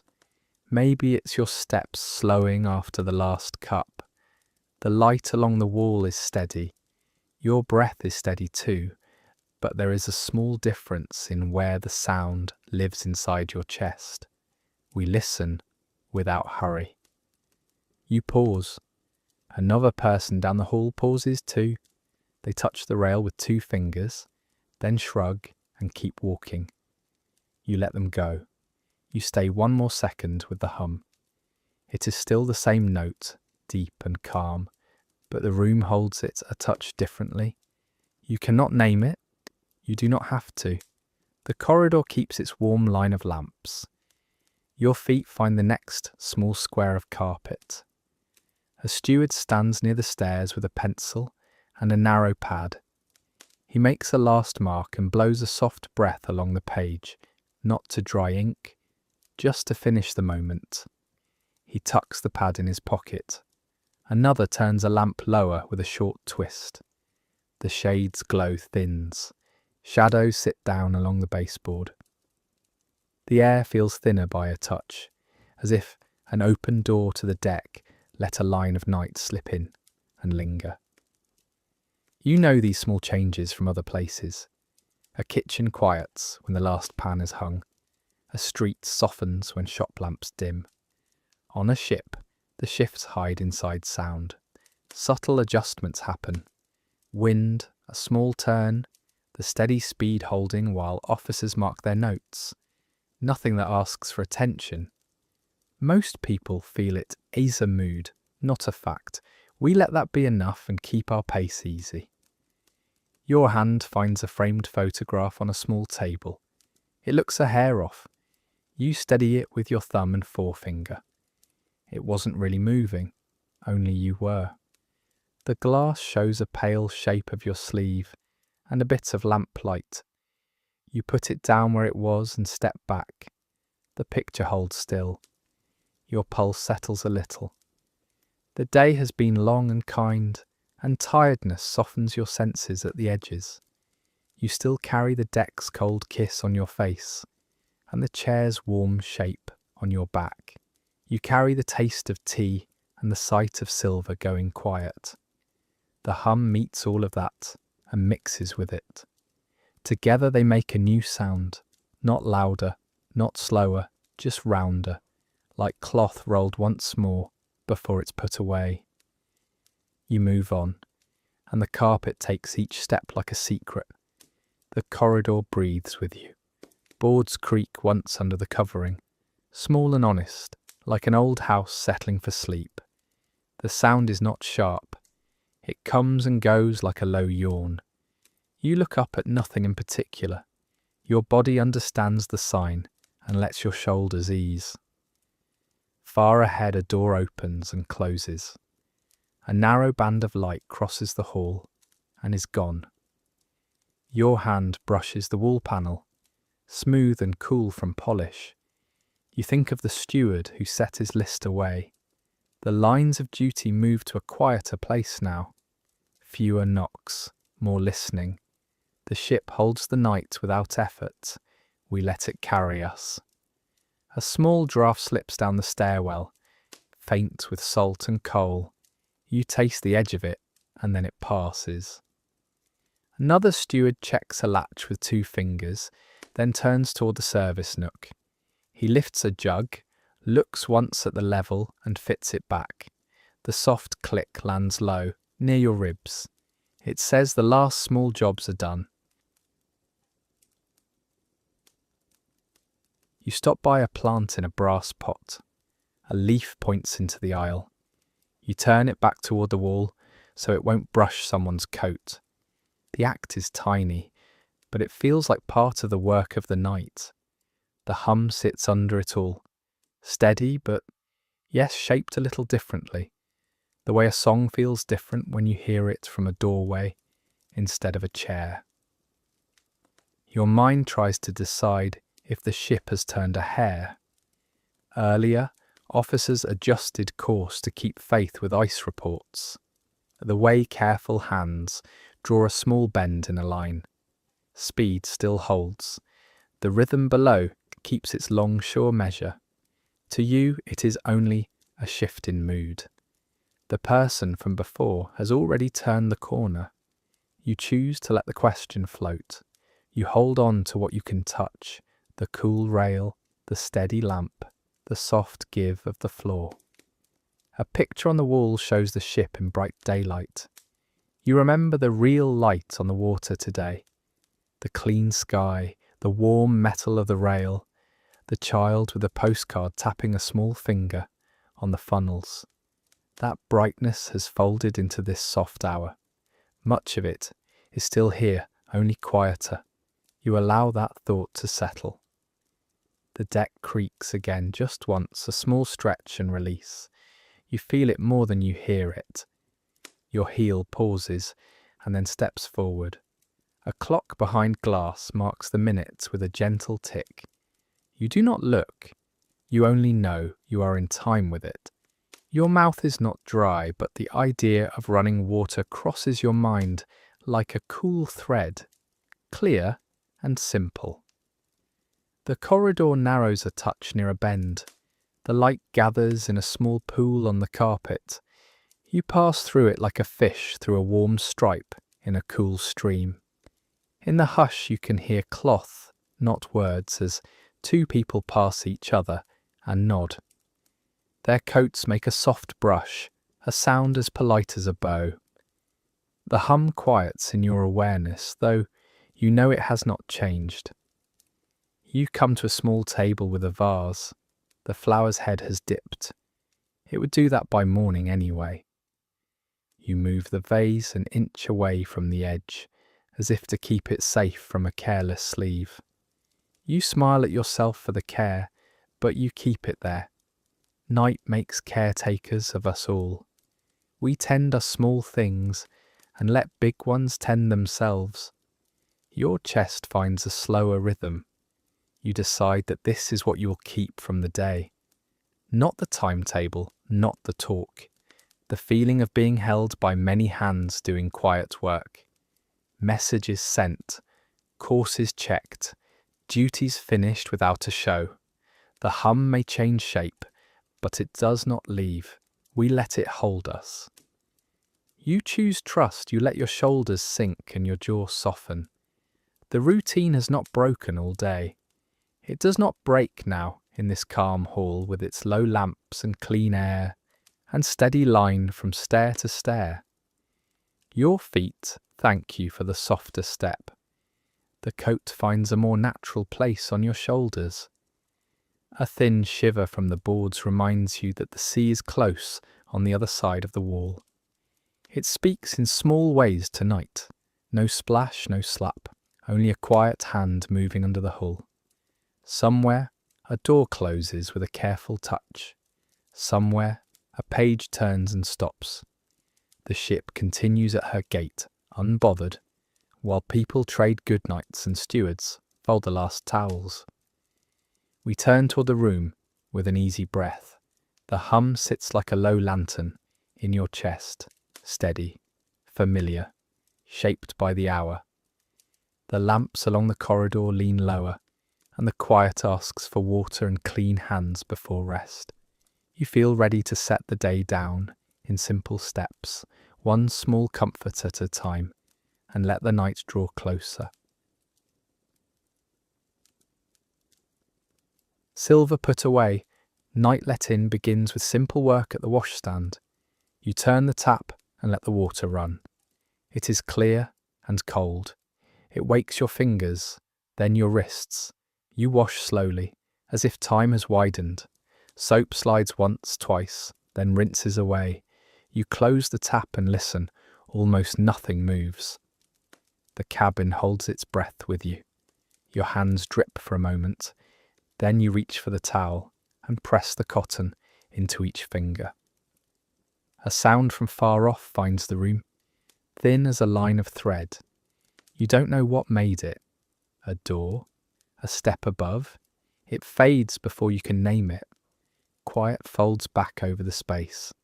You breathe and feel the day move to the edges. The muscles along your neck give up a little more. You set the towel down and smooth its edge. The glass on the washstand shows a small halo of lamp light. The mirror returns your face, softer now than it was at tea. You sit on the edge of the bed and unlace your shoes. The leather breathes when it loosens. Your feet find the carpet and enjoy the warm pile. You think of the band and the way the bow hand floated like a bird that knew the wind. You see again the warm lamps, steady and kind. You remember the waiter's careful hands, the way he watched your glass without asking your eyes, and the door's cold brass, the sting at your palm. the night air sliding in like a clean note that held no grudge. The room keeps to its small rules, collar on the chair back, gloves folded in the hat, a handkerchief shaken once and squared. Luxury rituals keep moving, even when the ship meets its night. Order lives here. Calm is a habit you can pick up like a coat on a peg. You follow the lines without thinking much. Each small act lowers the flame of the day by a notch. You think of the silver that shone at dinner, patterns made for this ship, weight balanced to the hand. Those pieces are back in their drawers now, counted and wrapped by stewards with cloth and care. Lids down, sideboards closed, carts tucked quietly. Gatti's team knows the last task is making the room look as if a feast never happened. Silver put away means appetite put to rest. It also means hands free to welcome sleep. You left the key by the dish. Somewhere, a door latches with a soft click. Somewhere else, a page turns, then stops, as if a reader has found the line that lets him sleep. Your ear finds these signs and puts them in a neat row. A coat sleeve brushes a panel out in the hall and hushes itself. A faint footstep goes by and ends with the small release of a shoe at rest. We fold the whole day into one soft bundle and set it by the bed. Sun across the rails, talk at tea, silver and music, and the slow walk past glass that breathed like a creature. We add the cold on the deck, the easy plans about breakfast, the letter folded and safe in your pocket. We tie it with a thin ribbon of the band's last chord and set it on the chair. Your mind looks at it once, then turns away, content to keep it near. The ocean air finds the seams. It touches the decks with fingers you cannot see. It is a patient guest. It comes in thin lines and sits quietly along the floor and under the door. Boards answer with the faintest stretch. The room feels sure in the way an old bridge feels sure, firm and kind, with a sense that much weight has passed safely here. You lay a palm flat on the blanket and feel the cloth cool, then warm under your hand. You loosen your collar and hear the tiny breath of a button sliding free. The bedspread folds back with a low rustle that sounds like paper in a friendly library. The sheet is cool on your fingers, then on your forearm. You lift the corner and slip one leg in, then the other. The mattress holds and gives in the right places. It remembers the shape of someone else from an hour ago, then lets that go and learns you instead. Your body carries the day into bed. Afternoon light still lingers on your cheeks in a faint heat. The deck's chill still brushes your nose, a ghost touch that fades as you breathe warm air through the blanket. The taste of tea sits at the back of your tongue, gentle as a slow song. The ship's hum threads through all of it and shapes it into something round and soft, a steady line that measures rest. You reach for the glass by the lamp. The water is clear and still. It smells like nothing. You take a sip and hold it for a second, then swallow and feel it travel. You set the glass down where it was, leaving a faint ring that will not last. You slide the letter from your pocket and place it beside the dish. You do not open it. You let it wait. Morning knows how to greet paper and ink. Night has other work. A draft brushes the curtain and makes a shallow wave. The fabric rises and drops like a quiet tide. You listen for any sound that means trouble and find none. What you hear is the ship's wide breath. A plank eases. A pipe ticks once as it cools. Far away, a hinge decides to rest. Each sound is small. Together, they make space for sleep to find you. You turn on your side and the pillow folds into your cheek. The linen smells clean, with a trace of starch that fades as it warms. Your ear sinks into the soft, and picks up the hum more clearly. It is a deeper note this close, like a drum held under a blanket. Your ribs fall into time with it, in, out, slow and even. Your eyes grow heavy. They hold a last picture of the staircase light, the rails glowing like lines drawn by a slow hand. The truths of night arrive when no one is asking them to. In this hour, you feel how large the ship is and how small a person can be within it, and how both thoughts can live together without strain. You feel held by the work of many hands you did not see, stewards with lists, cooks with cloths, musicians with quiet bows, operators with keys, officers with eyes on the dark line ahead. The evening felt normal to most, such calm that many were already in their rooms by 11. Peace sat down beside routine, and they fit. You pull the blanket up to your chin. The wool is warm and a little rough, honest in the way that comforts. The last of the day eases out through your shoulders. It goes without a fight. You do not need to call it back. The air in the room rests. The lamp's glow lies low and steady, a small moon you can keep. You think once more of the silver, now quiet behind wooden doors, and of the music folded in its case. The same hands that set the table have closed the drawers. The same care that laid spoons in perfect lines has turned down blankets and set water by beds. Silver put away, night let in. The ship holds its course and the calm keeps its seat. You lie down feeling both held and humbled. The bed is kind. The night is plain. Your hands find stillness on the sheet. Your feet learn the pocket of warmth they made. The hum lives under you and promises to stay. We leave the light low and let that hum carry us. The calm you gathered moves into the room like breath, and the words you heard tonight soften to a thin thread as the lamp waits for its last small turn. Sleep finds you with the ship steady under your ribs, and we close our night's small circle here. You lie with the lamp low, hearing a quiet that feels earned. Silver went quiet. Music folded itself away. Steady hands did their work, and that softness became the memory history keeps. Survivors later spoke of a flat, calm sea, a still, starry bright, a night that seemed safe. If this gentle journey brought you rest or a small spark of curiosity, subscribe and drift with us into more true nights from the past. Keep the day's warmth in your chest. Let routine be your hum. Let small rituals hold you. We'll meet you again soon. You pull your coat tighter against the cold. The waterfront is silent, except for the slap of water against wood. The air is perfectly still tonight, not even a breeze to stir the fog. You are a fire watchman, and tonight, like every night, you watch for flames. You know the city's vulnerabilities, the old gas lines you inspected today, the wooden buildings that could ignite in minutes. You feel prepared, but the danger tonight isn't fire. It's something beneath the surface, something no one can see or predict.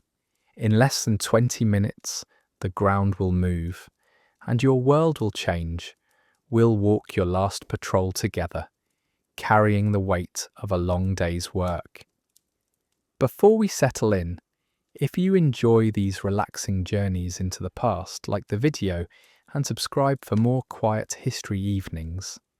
If there's a part of today you want to let go, or a memory tonight brings back, share it below. Now, let's get comfortable and ease into tonight's journey. Your legs ache from climbing narrow staircases in wooden boarding houses, from kneeling on rough floors to check connections, and from bending to inspect pipes that worried you. The fatigue sits deep in your muscles now, a familiar weight. Your day began in darkness before the city stirred. You walked through districts where buildings leaned close together, where wooden frames press against wooden frames with barely a hand's width between them. You carried your logbook and your tools, moving street by street through neighbourhoods built quickly during the gold rush years, when speed mattered more than safety. In each building, you looked for the signs your training taught you to recognise. Loose fittings where gas pipes connect, aging metal that shows thin spots and rust, valves that turn too easily or stick when they should move smoothly. You wrote down addresses, you made notes in careful script. The building on Market Street stands clear in your memory. You entered through the back door, following the gas line from the street connection into the basement. The smell hit you first, that distinctive, sickly sweet odour that means leaking fuel. You knelt beside the main pipe and ran your hand along the metal. The corrosion was visible, with patches of rust spreading across the surface. The metal felt rough under your fingers, and when you pressed gently, you could feel how thin it had become. You called the merchant down to take a look. He was a busy man, impatient with the interruption. Customers waited upstairs in his dry goods shop. He stood in the doorway of the basement, barely glancing at what you wanted to show him. "It needs replacing," you told him. "The whole section. It's leaking now, and it will only get worse." He waved his hand, dismissing your concern. "It's been fine for 10 years, he said. "It'll be fine for 10 more. "Gas and spark don't wait for convenience," you said. He laughed, not unkindly, but with the certainty of a man who has never seen what you have seen. "I'll get to it when business slows," he promised, already turning back to his customers. You understood his thinking. The city is booming. Every day brings new ships, new residents, and new money flowing through the streets. Repairs cost time and profit. Fire seems distant when commerce is immediate. You stood alone in that basement, feeling the tightness in your chest that comes from knowing a danger exists and being unable to fix it. The smell of leaking gas stayed with you long after you left. That conversation weighs on you now, hours later, as you walk the dark streets. You have had that same exchange dozens of times, with dozens of property owners. Fire seems distant to them, theoretical, something that happens in other cities to different people. They see the immediate cost of repairs. They do not know the price of flames spreading through wooden walls, leaping across narrow alleys, consuming block after block while people sleep. You opened your logbook in the dim basement light and wrote the address with careful letters. Market Street, dry goods, corrosion on the main line, refused repair. The words looked small on the page, inadequate to capture the risk. San Francisco is built of wood. Timber from the Pacific forests was hauled down and nailed together at speed to house a booming population. The buildings stand close, sharing walls, their wooden frames touching. A single spark in the correct location could spread faster than any fire crew could respond.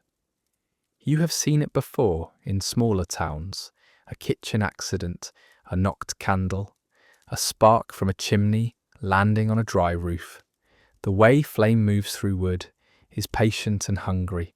It finds every crack, every seam. It travels through shared walls. It leaps across narrow spaces. It turns neighbourhoods into ash while people run into the streets with what they can carry. Your training taught you to see buildings differently from how other people see them. You look at a structure and you see fuel. You know the path fire would follow. You see the choke points where it could be stopped and the places where nothing could stop it. The physical memories of the day follow you into the night. Your fingers remember the rough texture of corroded metal. Your nose remembers the sweet smell of leaking gas. Your ears remember the merchant's laugh, confident and careless. The splinters are still in your hands from when you checked the wooden framing in a boarding house near the waterfront. The wood was old and dry, splitting under the slightest pressure. Perfect kindling. You were trained at the Fire Academy in Oakland, where instructors showed you diagrams and case studies. They walked you through the anatomy of urban fires. They taught you to read a city's vulnerabilities the way a doctor reads symptoms of disease. Every loose gas fitting is a symptom. Every wooden wall is a symptom. Every narrow alley is a symptom. The city feels fragile under your trained gaze. You see what others do not know because they are not looking, because their eyes are not trained to look. They see solid buildings and busy streets. You see a collection of risks waiting for the wrong moment. Tonight's patrol feels like a continuation of the day's work. Your mind is still moving through the same careful observations. The responsibility does not end when the sun sets. The gas still flows through aging pipes. The wooden buildings still stand too close together. The danger is always present, day and night. You carry the day's discoveries with you. The corroded pipe on Market Street, the dry timber in the boarding house, the merchant's dismissive wave. Each detail adds to your mental map of the city's weaknesses. The transition from daylight inspection to nighttime watch happens without pause. You walked from your last inspection directly to the waterfront to begin your patrol. The work is seamless because vigilance must be constant. Fire does not respect the difference between day and night. A spark cares nothing for business, hours or sleep. The weight of what you know, the vulnerabilities you documented, the repairs that will not be made, the risks that others laugh away, settles into your shoulders as you walk toward the docks. The docks stretch before you, solid planks beneath your feet. The salt air hits your face, sharp and clean, cutting through the fatigue that has settled into your muscles after a long day of inspections. Your lungs fill with it, pushing out the stale basement air you've been breathing all morning. This stretch of waterfront is your territory tonight. The warehouses stand dark and silent to your left, their loading doors bolted shut until morning. The moored ships creak gently at their moorings to your right, their masts swaying slightly against the night sky. Beyond them, the ferry building's clock tower rises in the distance, barely visible in the darkness. Behind you, the quiet streets lead back toward the sleeping city, toward the neighbourhoods you inspected earlier, toward the homes where families rest without knowing the vulnerabilities you documented today. The air is perfectly still. No wind tonight, just the calm that settles over the bay when the weather holds steady. The stillness carries layers of scent. Coal smoke from the steamships, thick and acrid, mingles with the faint rot of seaweed caught between the pilings below your feet. Underneath it all is the clean mineral smell of salt water, the bay itself breathing against the shore. You pull your coat tighter around your body. The rough wool presses against your neck, scratchy but warm. Your fingers find the brass buttons, cold as ice under your touch. You fasten the top button, feeling the metal warm gradually from your body heat. The waterfront at night is a place of shadows. The buildings create pools of darkness between the gas lamps. The ships become hulking shapes, their details lost to the night, only their silhouettes visible against the slightly lighter sky. Every sound seems amplified in the stillness. a rope groaning under strain, the creak of wood expanding or contracting with the temperature, the distant bark of a dog somewhere in the city behind you. You have learned to read these sounds. Some mean danger, the crack of old wood giving way, the hiss of escaping gas, the roar of flame catches hold. Others are simply the waterfront's natural music. The tide is shifting beneath the docks, the breathing of a city at rest. Your footsteps mark your progress along the wharf. The sound is solid, reliable, proof of your presence and attention. The boards are sound beneath your weight. You are here, awake, watching. The gas lamps along the wharf cast pools of yellow light every 30 feet or so. The glow is warm but limited, reaching only so far before the darkness takes over again. You walk from light to darkness to light again, your shadow stretching long before you and then disappearing as you pass under each lamp. The lamps do not reach the water. The bay remains a vast darkness beyond the edge of the dock, present only as sound and smell. You can hear it moving, the gentle slap of small waves against the wooden pilings, the larger swells that rock the ships at their moorings. Somewhere out in that darkness, the bay opens into the Pacific, but from here you see only night and the faint lights of ships anchored farther out. You pause and listen. The warehouse beside you is silent. No movement, no light, nothing to suggest trouble. A rope groans as one of the ships shifts with the tide. The sound is familiar, expected, part of the waterfront's nighttime vocabulary. The cold sharpens everything. Your eyes feel more alert. Your ears catch sounds you might miss on a warmer night. Even your sense of smell seems heightened, able to distinguish between the coal smoke from different ships, to detect the faint scent of tar from the ropes, to notice the clean absence of gas leaks in this particular stretch of wharf. You breathe deep, welcoming the cold into your lungs.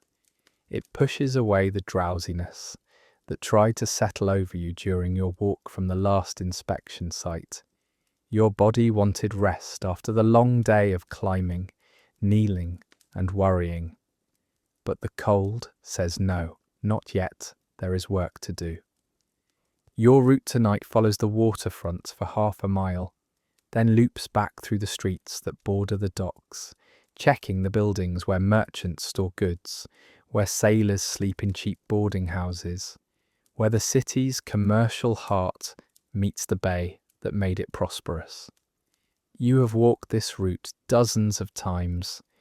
You know which boards creak more than others. You know where the lamplight fails, and you must trust your feet to find the way. You know the places where the wind usually funnels between buildings, though tonight the air remains still. The cold becomes a companion as you walk. It wraps around you, insistent and present, demanding attention. It keeps you from drifting into the comfortable autopilot that can make a watchman careless. Every moment your body registers the cold, and every moment you remain alert because of it. You are awake while the city sleeps. This thought gives you a sense of purpose that carries you through the fatigue. Somewhere behind you, in the wooden buildings you inspected today, people rest in their beds. They trust that the gas lines will hold. They trust that no spark will find dry wood. They trust that if danger comes, someone will notice and sound the alarm. You are that someone. The cold reminds you of this. The darkness reminds you of this. The stillness of the night reminds you of this. The waterfront's chill settles into your bones, but you do not resent it. The cold is honest. It does not hide or deceive. It simply is a physical fact that keeps you present in this moment, on this dock, watching for the danger you understand. Fire is the enemy you are trained to fight. Fire that could start from a knocked lamp, a careless match, or a spark from a ship's engine, finding its way to spilled coal or leaked gas. Fire that could spread through these wooden warehouses in minutes, leaping from building to building, turning the waterfront into an inferno. You watch for it. You are ready for it. The cold keeps you sharp, keeps you certain that nothing will escape your notice on this familiar route. Your eyes scan the darkness between the lamps. Your ears listen for sounds that do not belong. Your nose searches the salt air for the smell of smoke.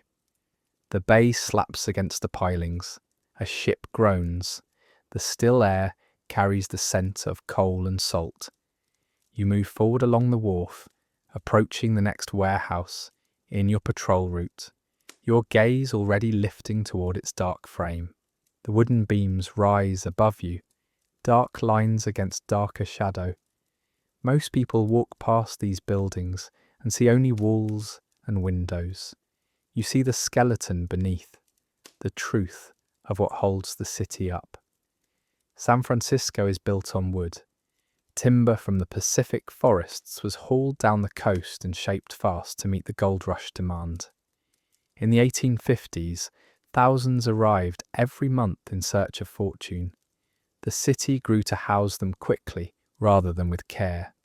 Buildings went up in weeks. Entire neighborhoods appeared in months. The lumber was good and strong when it was new, but that was 50 years ago. Your training taught you to read a city's fire risk by looking at its bones. You learned to see past the storefronts and painted signs past the brick facades that make buildings look solid. Underneath, you see the wooden frames. You see how close everything stands to everything else. This warehouse beside you is typical of the waterfront district.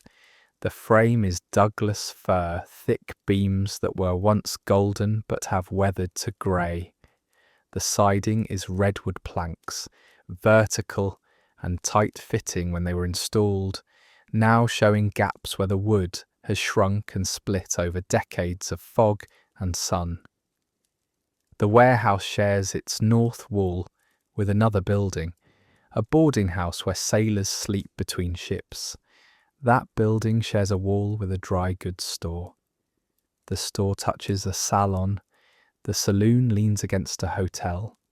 5 buildings connected by shared timber walls. One long stretch of wood without a break. You step into the narrow alley between the warehouse and the structure to its south. The space is barely 3 feet wide.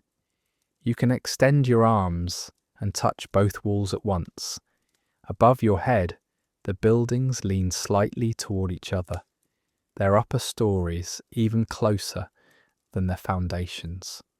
Your boots find broken glass and debris underfoot.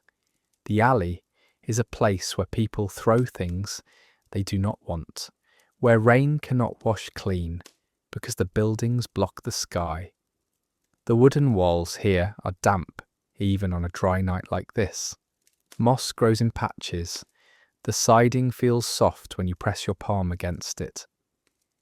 You remember the fires you have studied in other cities, fires that started minor, a kitchen accident, a knocked candle, a spark from a chimney. The pattern is always similar. Flames catch wooden cabinets. The cabinets spread fire to the walls. The walls share frames with buildings next door. Within minutes, multiple structures are burning. Within an hour, entire blocks are involved. The fire moves faster than people can run. Wooden structures feed the flames and pass them along through shared walls and narrow gaps that let heat and sparks cross easily. Embers fly on wind currents. Sparks land on dry roofs blocks away. The fire jumps streets and keeps moving. That pattern shapes how you see every structure now. You do not see solid buildings. You see potential fuel waiting for ignition. You see paths that fire would follow. You see how fast, how far, how many. Tonight, in this alley between wooden buildings, you see the same conditions. The narrow gap, the shared walls, the dry timber. The perfect setup for flames to leap from structure to structure, while people sleep above, unaware until smoke fills their rooms. You step back onto the main dock and look along the waterfront. Building after building stands shoulder to shoulder. Warehouses full of goods, boarding houses full of sleeping workers, stores with apartments above them, saloons and hotels and offices, all wooden, all close, all vulnerable. The siding on most of these structures shows weathering. The paint has peeled away in patches, exposing bare wood to the elements. The wood has dried out over the years, lost its moisture, and become brittle. You could strike a match and hold it to some of these walls, and the flame would catch and spread as easily as touching fire to paper. You pull out your small notebook and pencil. In the lamplight, you write a note for the next department meeting. Recommend wider fire breaks between waterfront buildings. Suggest mandatory spacing of at least 10 feet. Propose the removal of debris from alleys to prevent fire from finding additional fuel. Even as you write, you know the recommendation will likely be ignored. The city council cares about commerce and density. The property owners care about maximising the space they can rent. 10 feet between buildings means less room for profit. Cleaning alleys costs money and time. You have made similar recommendations before. They sit in files somewhere, read, note, and set aside. The city grows richer every year from its dense construction. No significant fire has struck San Francisco in recent memory. People believe they are safe because they have been safe. You close the notebook and return it to your pocket. The wooden city feels fragile under your gaze. You carry this knowledge alone while others sleep, trusting in walls that could betray them. The buildings that shelter them could become their danger. Your knowledge becomes both burden and purpose. You see risks everywhere, vulnerabilities in every block. But this is why you walk these streets while others rest. Why do you inspect and document and recommend, even when your recommendations go unheeded? Why do you patrol through the cold night, watching for the first sign of flame, ready to sound the alarm before a single spark becomes catastrophe? The warehouses stand silent around you. The ships creak at their moorings. The wooden structures wait in the darkness, dry and close and connected. You move forward along your route, your mind turning to what lies beneath the cobblestones, the network of pipes and connections that brings another danger to every building you pass. You stop where 3 streets meet. The cobblestones look ordinary in the lamplight, but beneath them runs a network of metal pipes carrying gas to every lamp, stove and heater in this district. The gas that lights the city flows through pipes buried when San Francisco was younger and smaller. Some went into the ground during the early gold rush years, when thousands arrived seeking fortune, and the city grew fast to house them. The builders worked quickly. The standards were looser. The pipes were adequate for the pressure and volume of a smaller city. But San Francisco kept growing. More buildings meant more connections. More connections meant more pressure. The pipes that seemed strong enough in the 1850s now carry loads they were never designed to handle. This morning you knelt beside an exposed section of pipe near Chinatown. A street crew had opened the cobblestones to repair them, revealing the metal beneath. You saw fine lines spreading across the surface, stress marks that showed the metal was failing. When you ran your fingers along the pipe, you felt how thin it had become, Years of pressure had worn it down from the inside, while the weather had corroded it from the outside. You called someone from the city office to see. He arrived later, stepping carefully around the open trench to avoid mud on his shoes. He crouched beside you and looked at the pipe without touching it. "It needs replacing," you told him. He nodded. "I'll note it in the records," he said. "We'll address it when resources allow." "How long?" you asked. He stood and brushed his hands clean. "These things take time. The city has many demands right now." You watched him walk away. The exposed pipe stayed in the trench, its stress marks visible in the daylight, waiting for repairs that might not come for months. Meanwhile, the gas flows through weakened metal beneath the streets. The pressure continues. The deterioration continues. The pipes grow thinner each day. You know where the vulnerabilities are. The oldest connections near the financial district date to the early 1850s, first-generation infrastructure that has outlasted everyone's expectations. The newer lines in growing neighbourhoods were added quickly to meet demand, creating junction points where pressure builds unevenly. Then there are the shortcuts.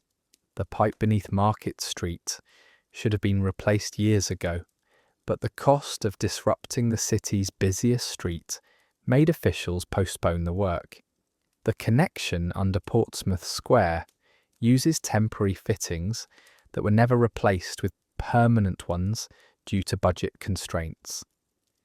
Each vulnerable spot sits in your mind like a mark on a map. You can close your eyes and see the layout of the gas system, every weak point, every questionable connection, every section that worries you. A gas leak in the correct location could ignite and spread faster than any fire crew could respond. The gas itself is invisible, but its smell gives a warning. That distinctive odour added so people can detect leaks. Yet gas can accumulate in basements or pool in low spots before anyone notices. Then, a spark from a lamp or a match, and the accumulated gas becomes an explosion.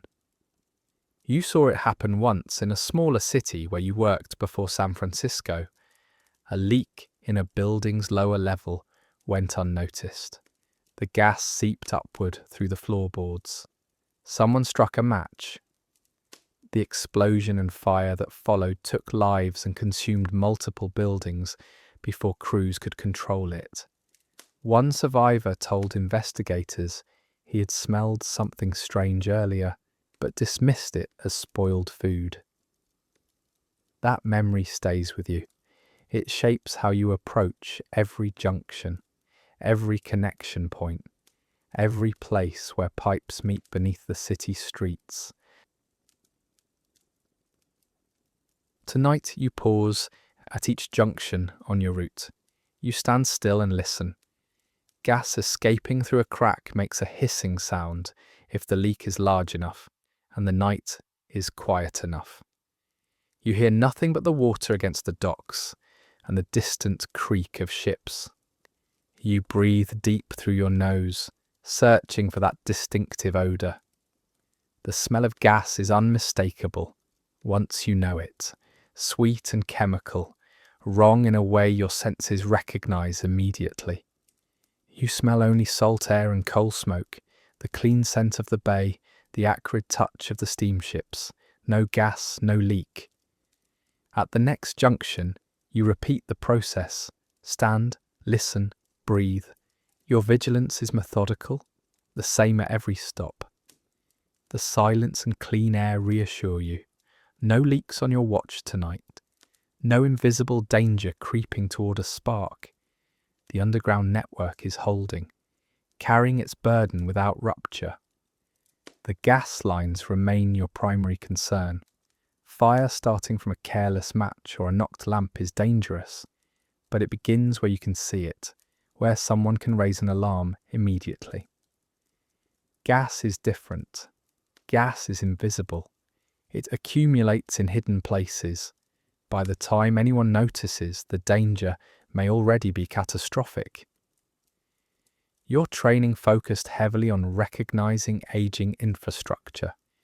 You learn to spot the signs that metal is failing, the discoloration, the texture changes, the patterns that indicate weakness. You knew where pressure builds, where connections are most vulnerable, where the system is most likely to fail. That knowledge keeps you vigilant through these cold hours. Your mental map of what runs beneath your feet makes you feel prepared. You know where the weak points are. You know what to watch for. You know how to recognize danger before it becomes a disaster. The gas lines are the threat you understand, the danger your training equipped you to handle. They are predictable in their deterioration, measurable in their risk. This is the enemy that makes sense to you. You move forward along the waterfront, your route taking you past the darkened buildings, where the city rests, unaware of the networks beneath their feet, trusting in the night's peace.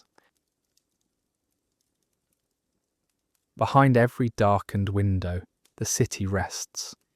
Families sleep in beds tucked close together for warmth. In the apartments above shops, merchants rest after long days of bargaining and stacking shelves. The rooms are small and close, filled with the gentle sounds of breathing. The last cable car passed an hour ago. You heard its rumble fade down Market Street, the metal wheels on metal rails creating that familiar grinding song that marks the end of the day's transportation. Now only silence fills the streets, broken occasionally by the bark of a distant dog or the footsteps of another night worker making their way home. In the houses along your route, entire families share single rooms. Parents sleep with children curled between them. Grandparents rest in corners near the stove, where warmth lingers longest. In Chinatown, where buildings press even closer together, whole families occupy spaces smaller than most people's kitchens. The wealthy, up on Nob Hill, lie under expensive linens in their grand mansions, rooms larger than some families' entire homes, but they sleep just as profoundly, just as unaware of the world outside their windows. The city has over 400,000 people tonight.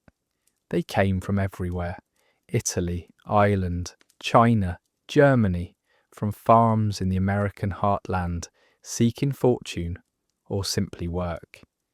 They built this city with their labour, and now they rest in it, trusting in walls and roofs and the general safety of urban life. The city's daytime energy has drained away completely. During your morning inspection, these same streets were packed with people.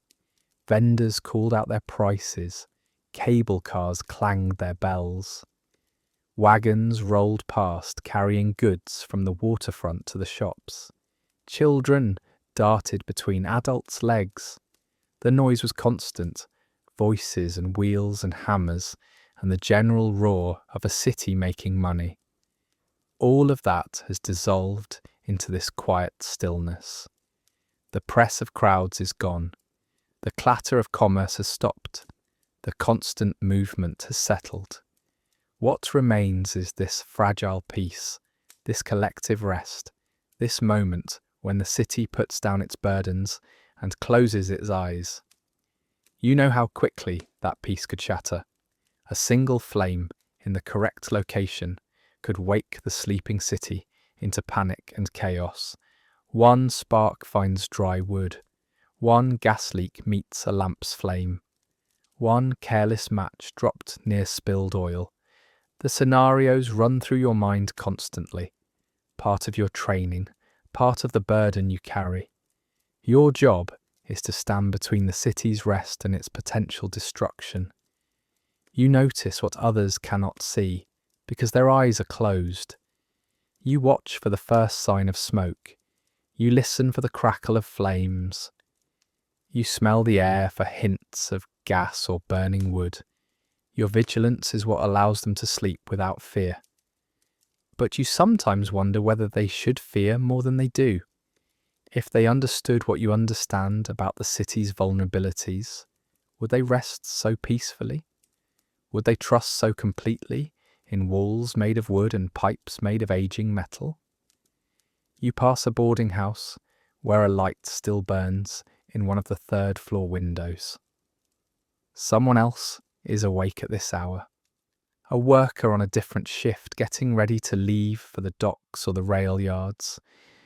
Perhaps someone who cannot sleep, troubled by worries or illness or simply the particular loneliness that comes at night.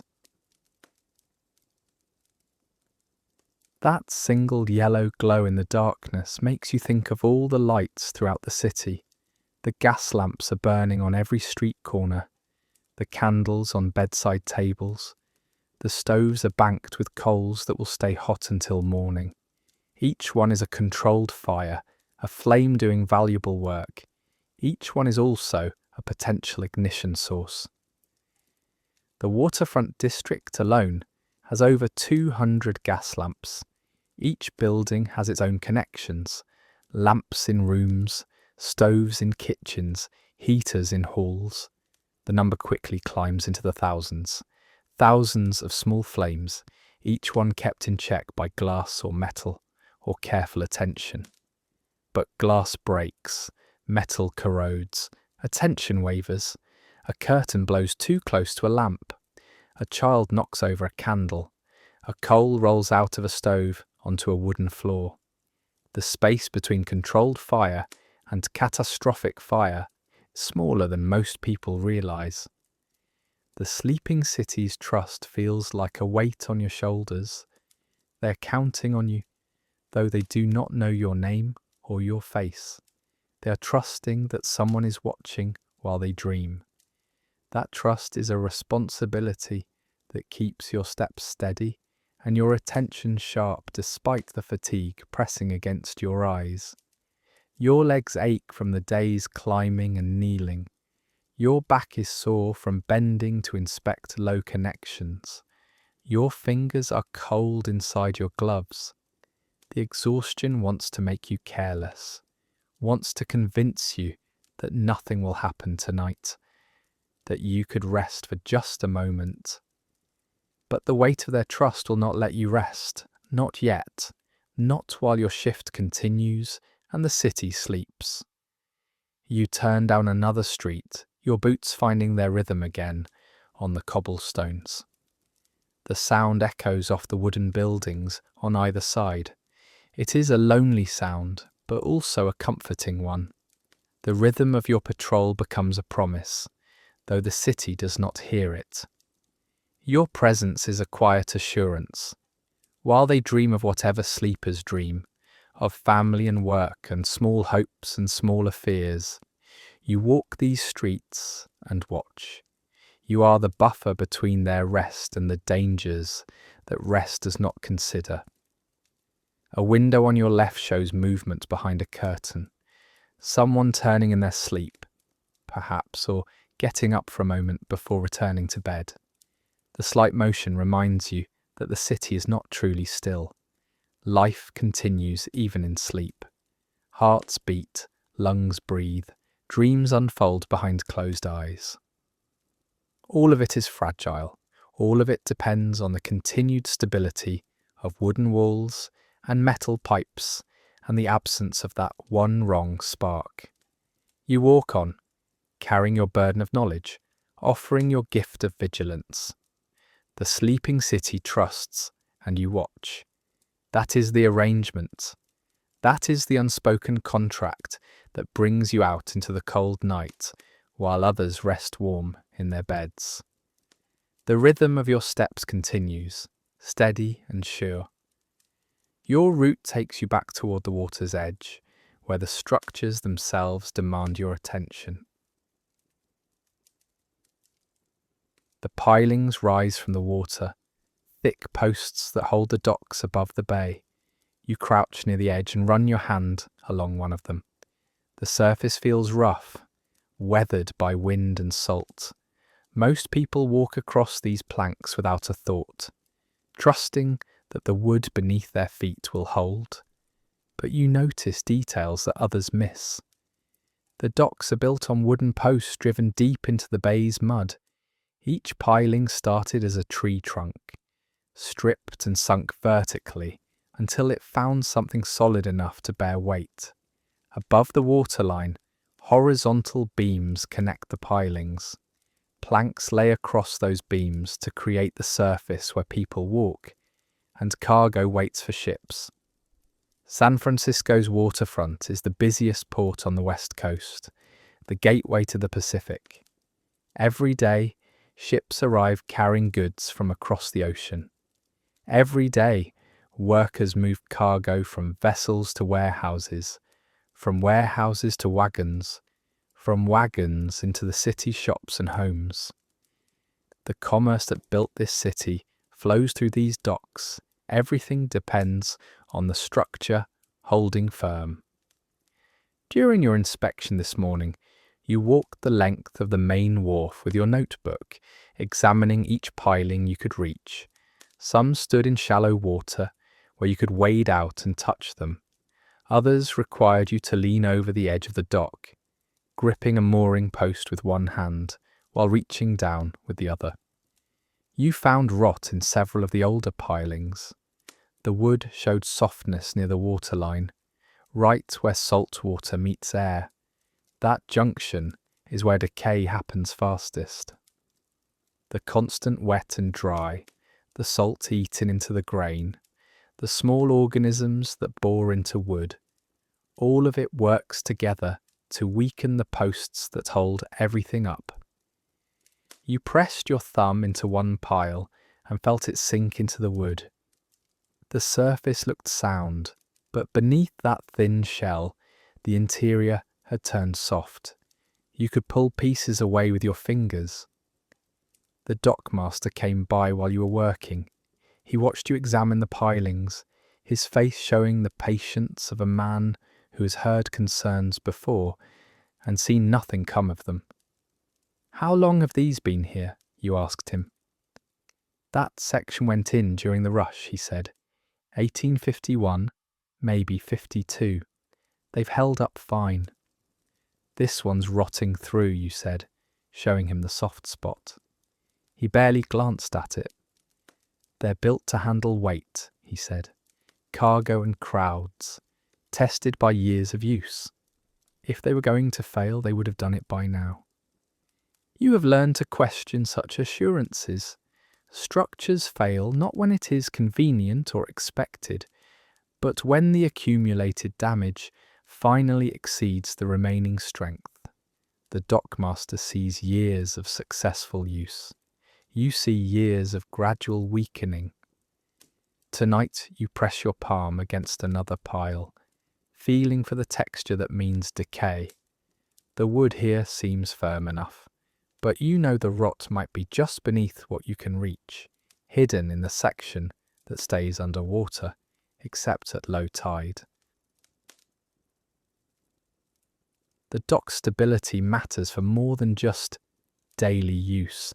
If a fire started on the waterfront, fire crews would need this dock to fight it. They would bring their equipment here, their hoses and pumps. They would need a solid footing to work, stable platforms to support the weight of men and machinery. Water is the firefighter's primary weapon. The bay holds an unlimited supply, but that supply is useless if crews cannot access it safely. A fire on the waterfront requires pumps positioned on the docks, hoses running from the bay to the flames. The whole operation depends on the structure holding firm under stress. You have thought through this scenario many times. A warehouse catches fire. Crews arrive and set up their pumps on the nearest dock. They work quickly, urgently, because every second matters when flame spreads through dry wood. They do not stop to check if the pilings beneath them are sound. They trust that the dock will hold. But what if it does not? What if the weight of equipment and running men and the vibration of pumps working at full pressure prove too much for pilings weakened by years of decay? The dock could collapse, dumping men and machinery into the bay. A manageable emergency would become a catastrophe, with firefighters in the water, and no way to stop the flames from spreading. The possibility haunts you as you walk.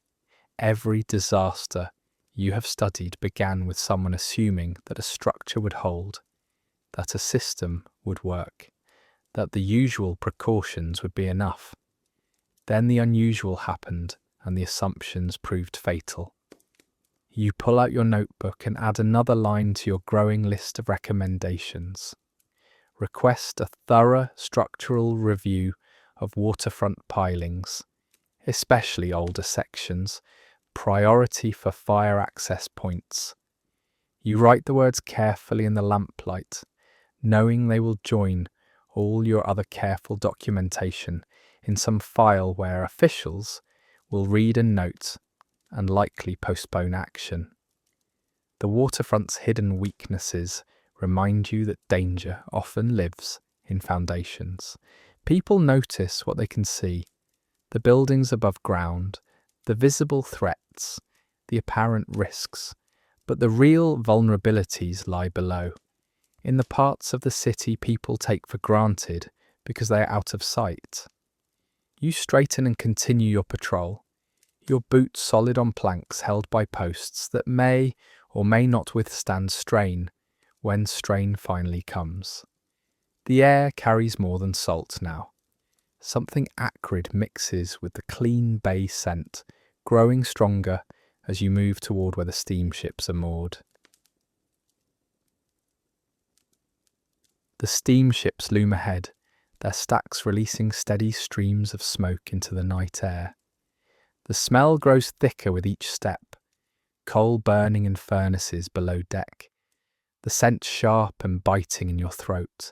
It carries you back to this morning, when the sun was still climbing and the docks were busy with work.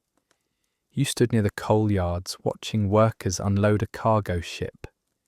The men moved in rhythm, their shovels biting into the black pile in the hold, lifting, swinging, dumping the coal into carts below. Each shovelful sent up a small cloud of dust. The dust caught the morning light, turning the air grey and hazy around the workers. The black powder settled on every surface. It coated the deck planks. It darkened the workers' faces and hands. It drifted on the breeze and landed on nearby crates and barrels, on the railings of other ships, on your own coat sleeve when you stood too close. You brushed it away, feeling the grit between your fingers. Coal is another fire risk you must consider. The piles in the storage yards can ignite themselves if conditions are right. When coal sits in large heaps, heat builds up inside. The centre of the pile grows hot while the outside stays cool. Sometimes that trapped heat reaches a point where the coal catches fire without any spark or flame touching it. You have read reports of coal yards burning from the inside out, the fire smouldering for days before anyone noticed smoke rising from the pile. Then there are the ships themselves. San Francisco's waterfront serves as the gateway to the Pacific, handling cargo from across the ocean.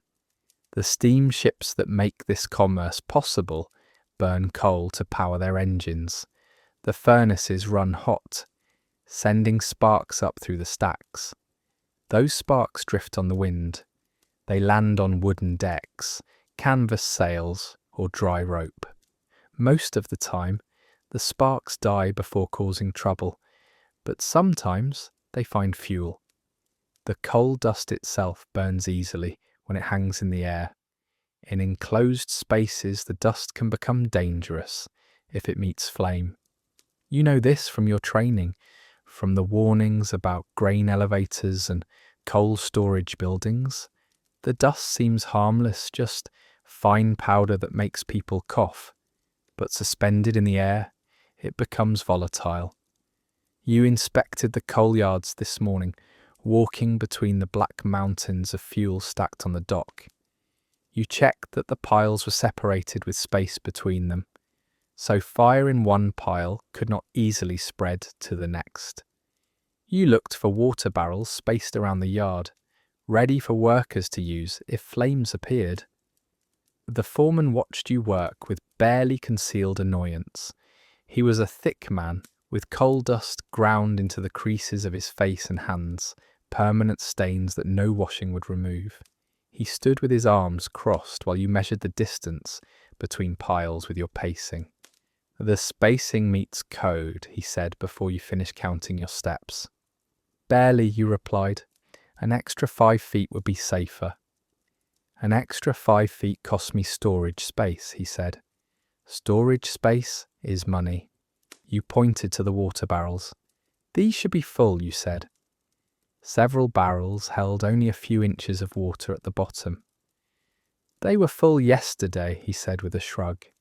"The men used them for washing up at the end of shifts." "They need to stay full," you told him. "That is what the regulations require."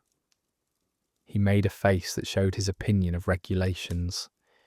"I'll have them topped off," he said, in the tone of a man making a promise he might not keep. Impatience creates danger. When people rush through safety steps because those steps slow their work, they create the conditions for disaster. When they cut corners to save money or time, they build paths that fire will follow later. The foreman sees water barrels as an inconvenience. You see them as the difference between a contained fire and a catastrophe.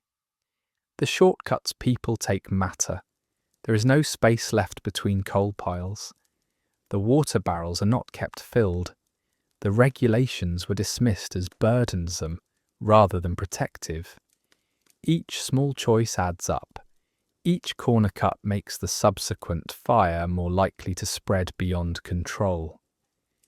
Tonight, the coal smoke drifts from the ship's stacks in thick streams. The smell is heavy and biting. It makes your eyes water slightly when the wind shifts and blows it directly into your face. The smoke rises into the dark sky, dispersing slowly over the bay. You stop and watch the smoke climb. In daylight, it would be dark grey or black against the blue sky. At night, it is visible only as a darker patch against the darkness, a moving shadow that blocks out stars as it passes. Smoke changes meaning depending on where it comes from. Right now, this smoke signals productivity. It means the ships are ready to move, their engines hot, their furnaces fed. It means commerce and progress. It means the city is working, growing, making money. But smoke also signals catastrophe. The same dark column rising into the sky can mean a building on fire, people fleeing, or firefighters rushing to contain flames before they spread. The difference between productive smoke and disaster smoke is simply a matter of control, whether the fire is where it should be or where it should not be. The coal's presence adds another variable to your mental calculation of risk, another source of ignition to account for in your vigilance, another fuel source that could feed flames if a fire started nearby. The coal yards sit close to wooden warehouses. The ships, their hot engines moaning, moor beside wooden docks. Everything connects to everything else in ways that make fire spread easily once it starts. The scent of coal and timber together fills the night air around you. Coal smoke from above, salt and seaweed from below, and underneath it all, the dry smell of the wooden structures that surround you. The combination creates an atmosphere that feels heavier than usual tonight. Something about the smells mixing makes you uneasy in a way you cannot name. The feeling sits in your chest, vague and persistent. You shake your head slightly, trying to clear the sensation. You turn away from the ships and continue your patrol, moving back toward the quieter streets where the city sleeps. Your boots find their rhythm again on the cobblestones, the familiar sound grounding you as you walk. The street opens before you, quiet and empty. You pause where the cobblestones meet, feeling the cold seep through the soles of your boots. Something moves beneath you, subtle, barely there, like a whisper you're not sure you heard. You stand still, your weight balanced evenly, trying to understand what just passed through the ground. The sensation is there, and then not there. A tremor so faint it might be nothing at all. San Francisco sits on ground that is not as solid as it appears. Much of the city is built on fill, debris and dirt dumped into the bay's shallows during the rush years when land was needed fast, and builders worked without pause. Workers created new ground where water once flowed. Buildings rose on this made land, trusting that what lay underneath would hold. The areas built on this sediment-filled ground are less stable than the bedrock hills, though few people think about what supports their foundations. Beneath all of it, deeper than anyone builds or digs, geological forces move in ways most people never consider. The earth has layers that shift and press against each other, slowly, constantly, creating pressures that build over years. But this knowledge lives mostly in books and universities, not in the minds of the city's builders or residents. You have heard stories from old-timers who have lived in San Francisco their whole lives. They talk about small tremors that happen every few years, brief shakings that rattle windows and make chandeliers sway, dishes clink in cupboards, people pause mid-conversation and look at each other with raised eyebrows. Then it passes, and life continues as before. The old-timers speak of these moments casually, the way people mention unusual weather. The city's building codes do not account for ground that moves. The regulations you enforce focus entirely on fire prevention, the dangers that seem immediate and controllable. Gas line specifications, fire break requirements, water access for pumping crews, wood treatment standards. Your training covered these topics in detail, giving you the knowledge and authority to inspect, recommend, and document. But earthquakes were never mentioned in your training.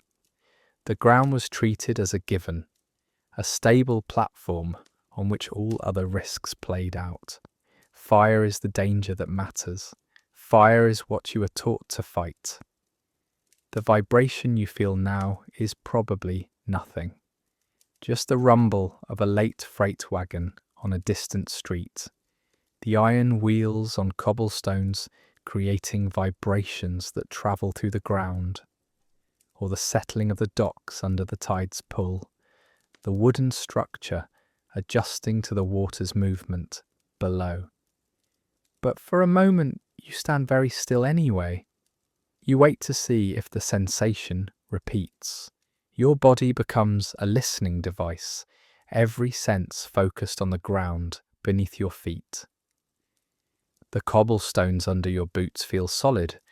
The buildings on either side of you stand firm and quiet. The gas lamp near you burns steadily, its flame not flickering. Everything appears normal, stable, unchanged. You count slowly in your head. 1, 2, 3, 4, 5. You reach 10 and nothing happens. The ground remains still. Whatever you felt, if you thought anything at all, does not return. Your training never covered what to do if the earth itself became unstable. Fire is the enemy you understand. Fire has rules and patterns. It needs fuel and oxygen. It spreads predictably through wooden structures. It can be fought with water and sand, and by removing what it needs to burn. You know how to read a building's vulnerability to fire. You know where flames would start and how they would travel. But moving ground follows no rules you are taught. There is no inspection protocol for the earth beneath a city. No way to check if the ground is sound. The way you check a gas line for leaks. The moment passes. You convince yourself it was nothing. Just fatigue playing tricks on your senses. After a long day of climbing stairs and inspecting basements, your body is tired. Your mind is exhausted. Tired people feel things that are not quite real. You shake your head slightly, trying to clear away the oddness. The cold air fills your lungs. The familiar smells of salt and coal smoke ground you back in the present moment. You resume walking, pushing the strange sensation from your mind as you refocus on the visible threats. The gas lines running beneath the streets. The wooden buildings stand too close together. The coal yards, with their piles of fuel. These are the dangers you know. These are the risks you are trained to monitor. The ground beneath your feet feels solid again as you walk. Each step is firm and sure. The cobblestones hold your weight without shifting. The city stands stable around you, its buildings upright, its sleeping residents unaware of your brief moment of uncertainty. You trust in the familiar routine of watching for flames, not tremors. Fire is the threat that makes sense. Fire is what you can fight. The strange vibration becomes something you will not remember clearly. By morning, just an odd moment on a long night patrol, nothing more. Your mind files it away with all the other minor oddities that happen during night shifts. Shadows that looked like movement, sounds that seemed closer than they were, the tricks that darkness and fatigue play on watchful eyes. Your patrol continues. The waterfront awaits, the city sleeps, and you walk on, particularly once more of your purpose, focused on the dangers you are trained to recognize and prevent. Ahead, the next gas lamp glows steadily in the darkness, its flame contained behind glass, a small point of light in the sleeping city. You approach the nearest street lamp and pause beneath it. The flame burns behind its glass globe, steady and bright, pushing back darkness in a circle around the post. This small controlled fire represents the city's progress, its belief that danger can be managed and contained. Gas lamps stand at regular intervals throughout San Francisco, creating paths of light that guide people home after dark. During the day, they are barely noticed.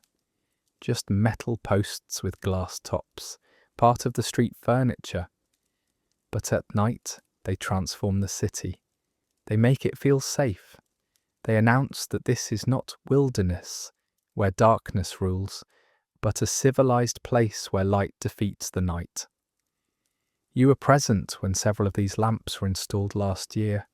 The work happened in spring, when the city expanded its lighting system into neighborhoods that had relied on private lanterns and candles. You stood with the technicians, watching them dig trenches to expose the underground gas lines. You saw them connect the new lamp posts to those lines with careful fittings and sealed joints. The lead technician was an older man with steady hands.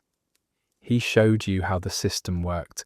Gas flows from the main line through a pressure control valve. A small pilot light inside the lamp housing stays lit constantly. When the lamp lighter comes each evening and opens the main gas flow, the flame grows from a tiny point to a bright glow that fills the glass globe. The technician tested each connection twice. He used soapy water to check for leaks, watching for bubbles that would indicate escaping gas. He adjusted the pressure until the flame burned at precisely the right height, bright enough to illuminate the street, but not so high that it wasted gas or generated excessive heat that might crack the glass. You remember asking him about safety, about what would happen if the line broke or the glass shattered. He explained the built-in protections, the way the flame would extinguish itself if gas pressure dropped too low, the metal housing designed to contain minor problems. But you heard the limits in his explanations too. The system worked well under normal conditions, but normal conditions were not what worried you. The lamps are part of what makes San Francisco a modern city. They let people walk safely after dark. They allow businesses to stay open into the evening. They create a sense of order that draws more people here, that makes the city feel like a place where the future is being built. San Francisco has grown from a rough gold rush town into a major West Coast centre of commerce and culture, and these lamps are part of that transformation. But each lamp is also a potential ignition source. You cannot help but see this truth every time you look at one. If the gas lines rupture during an unforeseen event, as pressure builds in the underground system and flames escape their glass cages, these helpful lights become starting points for disaster. You have imagined the scenario during your patrols, a broken main somewhere in the system, gas flooding into the streets, invisible but deadly, seeking the lowest points, pooling in basements and gutters. The gas finds one of these lamp flames. The ensuing explosion ruptures more lines, more gas escapes, more lamps become ignition sources.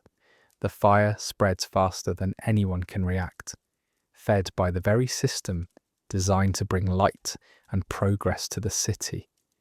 The vision plays out in your mind with terrible clarity. You see the sequence of events, the domino effect, the way one failure leads to another until the situation spins beyond any possibility of control.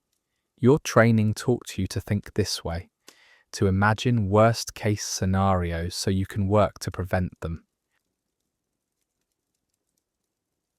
Tonight, the lamps burn with perfect steadiness. Their glow reflects off the damp cobblestones, creating pools of golden light that overlap and blend. The flames are contained behind their glass, controlled by their systems, doing precisely what they were designed to do. The street feels orderly and safe. The darkness is kept at bay. You step closer to the lamp nearest you.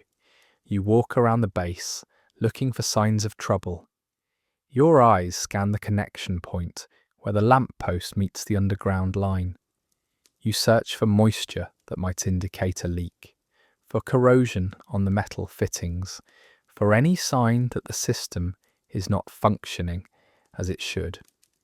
You crouch down and put your ear near the base.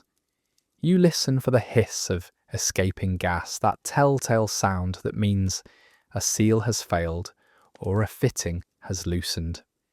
The only sound is the gentle rush of gas flowing through the line as it should, a whisper that speaks of controlled delivery and proper pressure.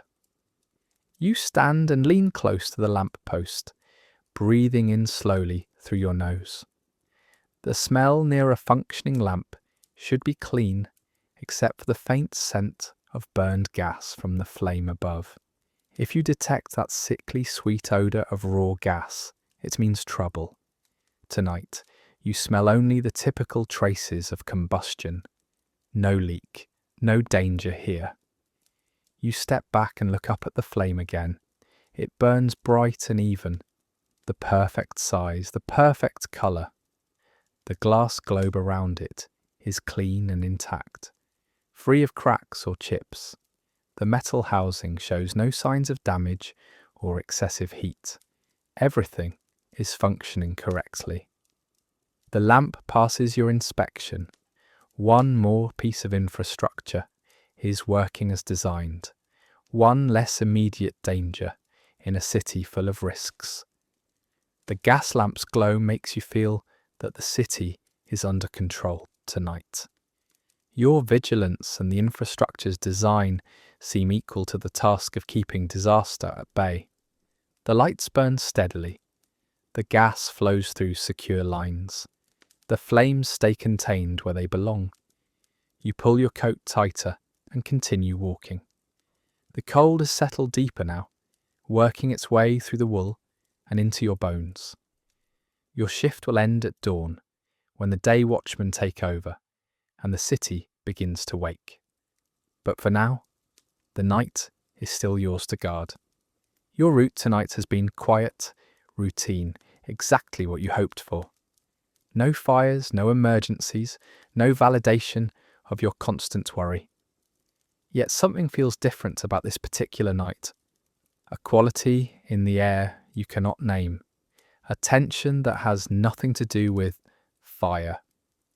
You tell yourself it is only fatigue, the natural unease that comes from walking alone through dark streets while others sleep.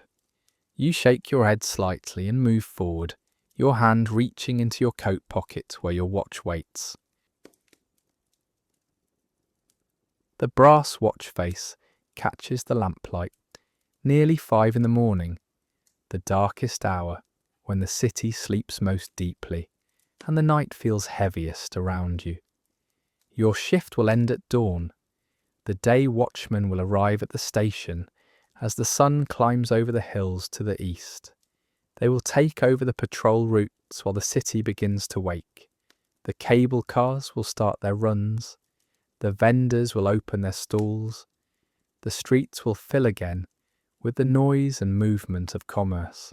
But for now, the night is still yours to guard.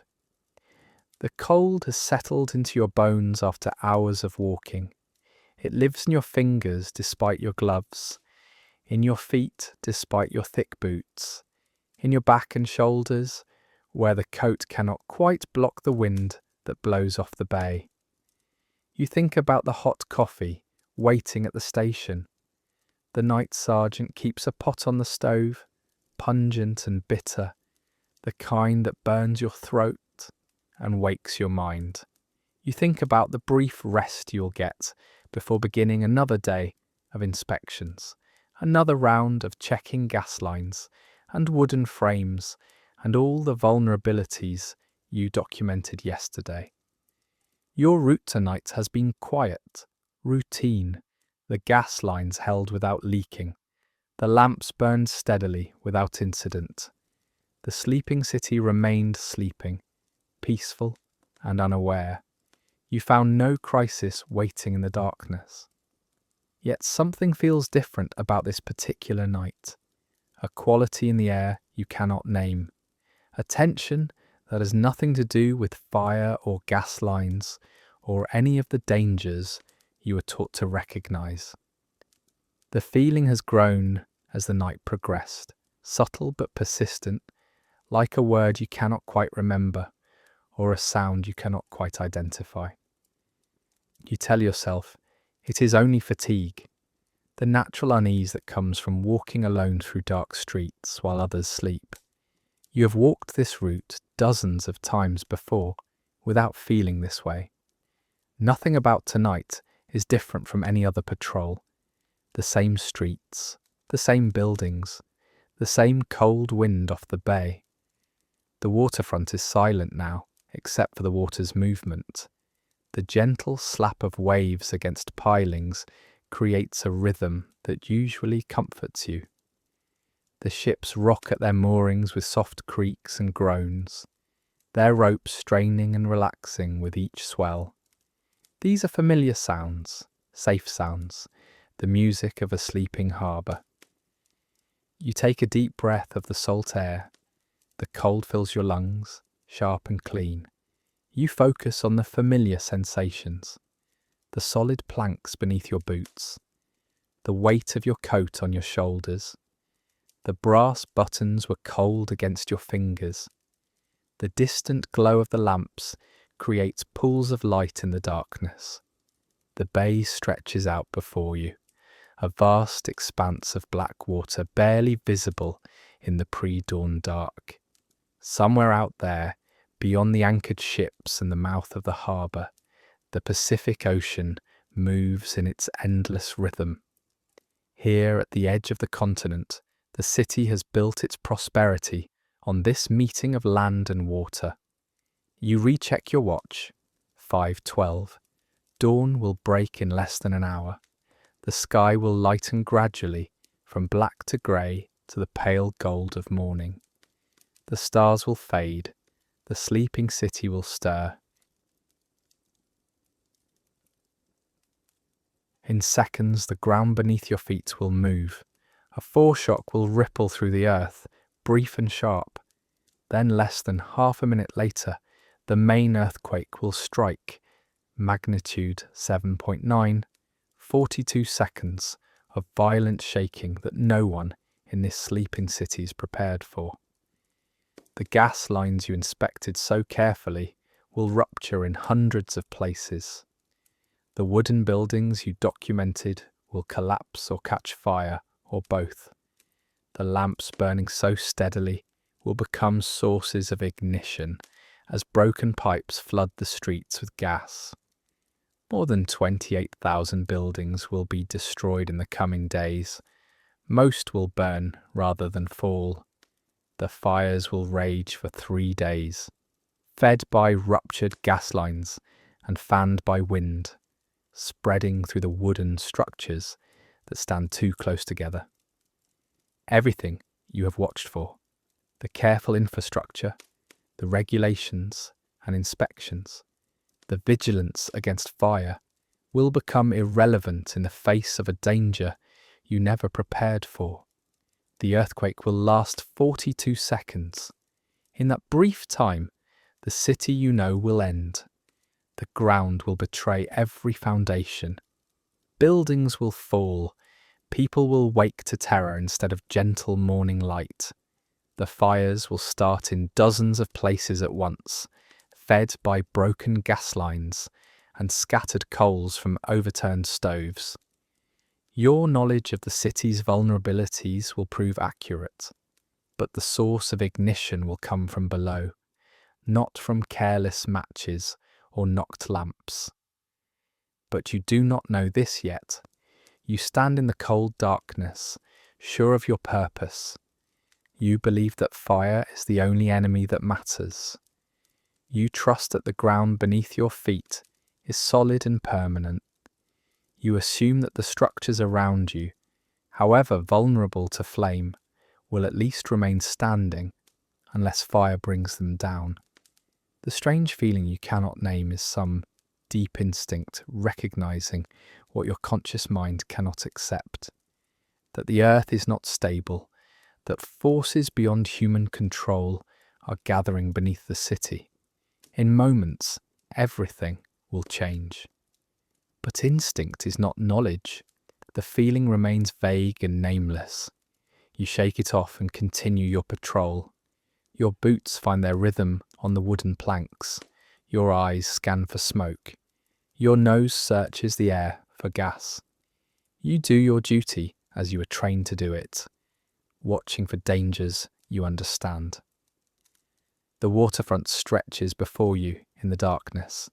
The wooden buildings stand silent. The gas lamps burn steadily. The city sleeps, trusting in walls and pipes and the vigilance of men like you. The cold air carries the scent of salt and coal smoke. The bay slaps gently against the pilings. Everything feels as it should, as it has always been, as you believe it will remain. Your watch reads 5:12 and 27 seconds. The ground moves. A sharp jolt runs through the earth beneath your feet. The cobblestones shift. The wooden planks of the dock buckle and crack. The world you trusted to remain solid betrays that trust in 42 seconds of violent shaking. The watchman's last patrol becomes the final moment of the old San Francisco, a city that believed it understood its dangers. But the earth teaches a different lesson. Some disasters arrive from beneath rather than above, beyond any human vigilance or preparation. If you found peace in this night's patrol, subscribe for more gentle journeys into history's quiet moments. Rest well. You stand in the forum as twilight falls over Pompeii, and the air feels different tonight, heavier somehow, pressing against your skin in a way that makes you want to take deeper breaths. The year is 79, late August, and the day's heat is finally breaking. Around you, the city begins its evening transformation. Shopkeepers pull wooden shutters across their storefronts, the sound of wood meeting stone echoing down the narrow streets. A dog barks somewhere near the amphitheatre, then stops mid-bark abruptly in a way that feels unnatural. Children's voices drift from an upper window, protesting bedtime. The mountain looms dark against the sky to the north. Vesuvius, familiar as breath, watching over the bay the way it always has. But something is wrong with the birds. You notice them now. Starlings that should be roosting are instead wheeling in tight, anxious circles above the forum. Their calls sound sharp and urgent, a warning in a language humans stopped understanding long ago. A flock passes overhead, their wings beating fast, heading south toward the bay, as if fleeing something you can't see. The sky behind them holds an odd colour, not quite sunset, not quite storm, something in between that makes your eyes uncertain. The air carries a smell you can't quite place, not unpleasant exactly, but wrong. Sulphur maybe, like eggs left too long in the sun, or the smell of metal heated until it's almost ready to melt. The scent comes and goes on the breeze, never strong enough to be alarming, but persistent enough to keep you noticing it. A woman passing you wrinkles her nose and mutters something to her companion about the Fullers' district, blaming the smell on their chemical work. But the Fullers are blocks away, and this smell seems to come from everywhere and nowhere at once. Tonight, you'll move through the last hours of a city that doesn't know it's living its final night. Before we settle in, if you enjoy these relaxing journeys into the past, like the video and subscribe for more quiet history evenings, if there's a part of today you want to let go, or a memory tonight brings back, share it below. Now let's get comfortable and ease into tonight's journey. You walk across the forum's smooth stones, worn by centuries of footsteps, and watch the city's evening rituals unfold with the precision of long habit. The temples are closing now. A priest emerges from the temple of Jupiter, pulling the heavy bronze doors shut behind him, the metallic sound carrying across the open space. He pauses to adjust his toga, glancing at the sky with a slight frown you almost don't notice. The clouds look strange tonight. Not threatening rain exactly, just odd, hanging motionless above the mountain. The wealthy are heading home in their litters, carried by enslaved people whose feet know every uneven stone in these streets. You watch one pass, the curtains drawn back to reveal a woman in fine robes, her face tired from a day of social visits. Her bearers move with a steady rhythm, their breathing synchronized, heading toward one of the grand houses near the city walls. One of them stumbles slightly, his foot catching on a stone that's been smooth for years. He recovers quickly, but you notice his eyes dart to the ground, confused.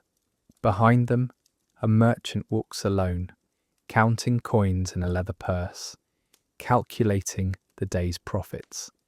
He pauses mid-count, looking around, as if he heard something, then shakes his head and continues. He'll sleep well tonight, satisfied with business done. But the forum doesn't empty. Some people linger. 2 older men sit on the steps of the basilica, their conversation low and unhurried, the way old friends talk when they've known each other long enough that silence doesn't need filling. One of them keeps glancing at the mountain, his words trailing off mid-sentence, his attention pulled toward Vesuvius in a way his companion finds irritating. "You've been staring at that rock all evening," the friend says. "It's not going anywhere." But the first man can't seem to help himself, drawn back again and again to the dark shape against the darkening sky. A street musician plays his lyre near the fountain, the notes soft and wandering, hoping for a few last coins from passers-by. His fingers stumble on a chord he's played 1,000 times, the strings producing a discordant sound that makes him wince. He tries again, gets it right, but his hands feel strange tonight, clumsy, uncertain, as if the air itself has changed in ways that affect how sound travels. The water in the fountain catches the fading light, and you notice it's moving strangely, rippling without wind, as if something underneath is disturbing it. Small waves radiate from the centre, concentric circles spreading outward, then another set starting before the first has faded. The pattern is hypnotic and wrong, water responding to forces that shouldn't exist in a calm evening. A child drinking from the fountain pulls back, making a face. "It tastes funny," she tells her mother, "like coins." Her mother drinks and frowns, tasting the metallic edge the child noticed, but dismisses it. The pipes need cleaning. Tomorrow she'll mention it to someone. Tomorrow. You feel the first tremor so slight you almost think you imagined it. Just a flutter beneath your feet, like the earth took a breath. The older men pause mid-sentence, glancing at each other with expressions that suggest they've been feeling these small tremors all day, that this is just the latest in a series that's been building since morning. The musician's fingers were still on the strings for a moment. His lyre swings slightly on its strap, moving on its own, and he steadies it with his palm. A clay cup sitting on the fountain's edge walks slowly toward the edge, tiny vibrations moving it incrementally until it tips and falls, shattering on the stones below. Then everyone continues. Tremors happen sometimes. They always have. The mountain shifts in its sleep, and the city has learned not to worry. 17 years ago, a bigger quake damaged some buildings, and they were repaired. Life went on. This is nothing. But you notice how people's movements have changed. Faster now, more purposeful, as if everyone is suddenly eager to be home, to be inside, to be anywhere but standing in the open forum as darkness falls. More birds pass overhead, their formation ragged and panicked. A horse tied near the basilica pulls against its rope, eyes rolling white, nostrils flared. Its owner tries to calm it with gentle words and steady hands, but the animal won't settle, keeps dancing sideways, trying to turn south, trying to run.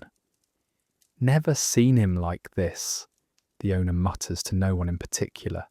"Something's got him spooked." The guards are changing at the edge of the forum. You watch the evening shift arrive, men who'll patrol these streets through the night, keeping order, watching for thieves. They joke with the day guards, exchanging news about nothing important, whose wife is angry, which tavern has the best wine tonight, whether the gladiator games next month will be worth attending. Their voices carry in the cooling air, comfortable and routine. They'll walk their rounds every hour until dawn, the same routes they always walk, past the same buildings, under the same stars. The baker's apprentice hurries past you, arms full of wood for tomorrow's ovens. The bakeries never truly sleep. Dough must be prepared tonight for bread that will feed the city at dawn. You already smell the yeast, that familiar, sour, sweet scent that means morning is being prepared even as evening settles. The boy's face is smudged with flour dust. He's maybe 14, thinking about the girl who smiled at him in the market today. Not thinking about the work ahead, certainly not thinking this is the last time he'll carry wood through these streets. The forum empties gradually as darkness deepens. The temple stands silent now, their columns black against the sky. The fountain keeps rippling without wind. The mountain watches, and the city, tired from another day of living, turns towards sleep. You follow the litter bearers up the hill toward the grand houses, and the streets narrow here, pressing close on both sides. The wealthy district sits on higher ground, where the air flows more easily, and the views stretch across the bay. Through open doorways you glimpse courtyards lit by oil lamps, their flames steady in the still air. A fountain plays somewhere inside one of these homes. The sound of water, a luxury that announces status as clearly as the marble columns framing the entrance. Inside one house, the evening meal is ending. You stand in the atrium and watch a family reclining on couches arranged around low tables. The father lifts his wine cup, examining the way lamplight catches in the red liquid. He pauses, frowning. The wine is moving in the cup, small ripples spreading from the centre, even though his hand is perfectly still. He sets it down carefully, and the ripples continue for a moment before stopping. His wife picks at grapes, her jewellery catching the light with each slight movement. Their children, a boy of 10, a girl of 7, are already nodding off. Bellies full, the day's energy spent. The boy jerks awake suddenly, his eyes wide. "Did you feel that?" he asks. His father tells him he was dreaming, but the boy insists. The couch moved. He felt it shift beneath him. The girl is crying softly now, saying she wants to sleep in her parents' room tonight, that her room feels wrong, that the walls are making noises. Her mother soothes her with practiced words, promising everything is fine, but you see the glance she exchanges with her husband. They've both noticed the strangeness tonight, the way the house seems to be settling differently, the small sounds that don't quite fit. Enslaved people move silently around the edges of the room, clearing dishes, refilling cups, their presence so familiar, it's barely noticed, but one enslaved person drops a plate, the clay shattering on the mosaic floor. She apologizes profusely, her hands shaking as she bends to collect the pieces. "I felt dizzy," she explains, when the master demands to know what's wrong with her. "Just for a moment, the floor seemed to tilt." The master waves her away irritably, but you notice he grips the edge of his couch a little tighter, as if steadying himself against movement only he can feel. The master of the house mentions the tremor earlier. His voice is unconcerned, almost amused.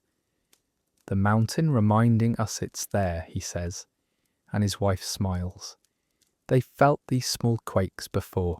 The city has stood for centuries. The walls are thick. The foundations are sound. There's no reason to worry about something harmless every other time. An enslaved person brings more wine, and the conversation turns to business. A shipment expected from Rome, repairs needed on a country villa, whether their daughter is old enough to be betrothed. In the kitchen behind them, The cook is banking the fire for the night. Hot coals get buried in ash to keep them alive until morning, when they'll be stirred back to flame for the first meal. The kitchen smells of olive oil and fish sauce, of bread baked hours ago, of herbs hung from the ceiling to dry. A cat sleeps in the corner, curled tight despite the warmth. The cook's hands move through tasks she's done 10,000 times. Wiping down surfaces, covering food, checking that everything is ready for tomorrow's work that will never come. Upstairs, in a small room off the main bedchamber, a slave woman helps her mistress prepare for sleep. She unpins the elaborate hairstyle, letting dark hair fall loose down her mistress's back. The pins go into a wooden box, each one placed carefully. She brings water in a bronze basin for washing, the water still warm from the kitchen fire. Her mistress sits quietly, tired but content, thinking about nothing in particular. The pleasant weight of a day well lived, plans for tomorrow that seem as sure as the sunrise. The children are already in their beds, the boy fighting sleep a little longer, the girl already gone. Their father will check on them before he retires, a nightly ritual. He'll adjust their blankets, touch their foreheads briefly, and reassure himself that his household is safe and well. The house will settle into the rhythms of sleep. The enslaved people in their quarters, the family in their chambers, the cat in the kitchen, the banked fire glowing under its blanket of ash. But you notice small things that don't feel quite right. The air is too still, even for a calm night. No breeze moves through the open courtyard, yet the oil lamps flicker as if invisible currents are disturbing them. The fountain's water tastes slightly sulphurous when an enslaved person takes a drink, and she spits it out discreetly, wiping her mouth. The dog in the corner won't settle, keeps lifting his head and whining softly until someone tells him to hush. Then he starts again, a low, continuous whine that sets everyone's teeth on edge. Finally, the master orders him taken outside, and the enslaved person who leads him away reports that all the neighbourhood dogs are doing the same thing, whining, pacing, pulling at their chains. The cook comes from the kitchen to report that the milk has soured, though it was fresh this morning. The bread dough is rising too fast, bubbling over the bowl in a way she's never seen. The mistress of the house touches her temples, complaining of a headache that started at sunset and won't ease despite the wine. Her husband admits his headaches too, a pressure behind his eyes that makes the lamplight seem too bright. These things mean nothing individually. Together they create a feeling you can't quite name, an awareness that something is off, though nothing you can point to justifies the unease. The family tries to ignore it, pushing through their evening routines with determination, as if normalcy can be maintained through sheer will. But the wrongness persists, growing more noticeable with each passing hour. The lamps burn lower. The house grows quiet. Tomorrow will bring the same routines, the same breakfast, the same business, the same evening meal. Or so everyone believes as they close their eyes and let sleep take them. You leave the wealthy house and walk down toward the commercial district, where the city's working heart beats, even as night deepens. The streets are nearly empty now, just a few late stragglers heading home. But the emptiness feels different tonight. Too complete, too early. Usually, there are more people about at this hour, more noise, more life. Tonight everyone seems to have retreated indoors, leaving the streets to shadows and the strange, heavy air. A tavern keeper stands in his doorway, wiping his hands on his apron, watching the last customers stumble into the darkness. One of them stops mid-step, swaying, and the tavern keeper thinks he's drunk until the man says, "Did you feel that?" Another tremor, stronger than the ones before, rolls through the stones beneath your feet. The tavern keeper grabs his doorframe, feeling the wood flex slightly under his hands. The tremor lasts longer this time, 5 heartbeats, 6, and when it stops, the silence that follows feels thick and waiting. "Third one tonight," the drunk man says, suddenly sounding more sober. Getting worse. The tavern keeper wants to disagree, wants to say they're nothing, but he can't make the words come. Instead, he just nods and watches the man hurry away, moving faster than his earlier stumbling suggested he could. The tavern keeper will close soon, bank his fire, count his coins, and climb the stairs to the room above where his family sleeps. But first he stands in his doorway, a moment longer, looking toward the mountain he can't see in the darkness, feeling the unease that's been building in his chest all evening. The shops are shuttered tight, their goods locked away until morning. You pass the fuller's district, where cloth gets cleaned and processed, and the smell of urine used for bleaching still hangs in the air. The workers left hours ago, their hands raw from chemicals, their backs aching from the constant treading and pounding. They're home now in the cheaper quarters near the city walls, eating simple meals, falling into bed exhausted. A cat darts across your path, moving fast and low, heading somewhere with purpose. Then another, and another. You stop walking and watch as a steady stream of cats flows past you, all heading in the same direction. South, toward the bay, away from the mountain. Their ears are flat against their heads, their movements urgent and focused. You notice more animals moving through the shadows, dogs trotting with their tails down, some still dragging broken chains, having pulled free from whatever held them. Rats stream from a drain in a black river of bodies, hundreds of them, moving together in a way rats don't usually move. They flow past your feet without stopping, without fighting each other, united in their need to flee. Even birds that should be roosting are instead flying in confused circles above the rooftops, calling to each other in distress. A flock of pigeons passes so low you could touch them, their wing beats frantic. An owl, a creature of night that should be hunting, flies past in broad panic strokes, heading for the coast. You watch a horse break free from its stable, the sound of splintering wood echoing down the street. It gallops past, eyes wild, foam at its mouth, running as if chased by something invisible. The animals know something. Their instincts scream warnings that humans have learned to ignore, warnings written in the language of survival that civilization has taught people to dismiss as superstition. But the animals don't doubt. They don't rationalize. They just run. Another tremor rolls through, stronger than any before. You feel it in your legs, in your chest, in your teeth. The hanging oil lamps don't just sway, they swing wildly, their flames guttering and nearly going out. The tavern keeper grabs his doorframe with both hands, his knuckles white. The shaking lasts longer this time. 8 heartbeats, 9, 10, and you hear new sounds.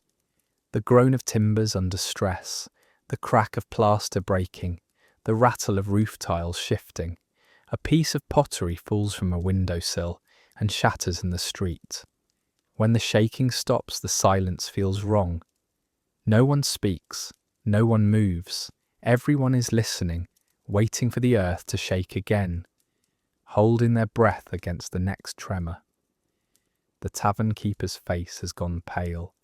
His hands are still gripping the door frame, even though the shaking has stopped. That was different, he says, to no one in particular. His voice sounds small and uncertain. That was bigger. These tremors have been happening for days now, growing gradually stronger, but this one crossed some invisible threshold from concerning to frightening.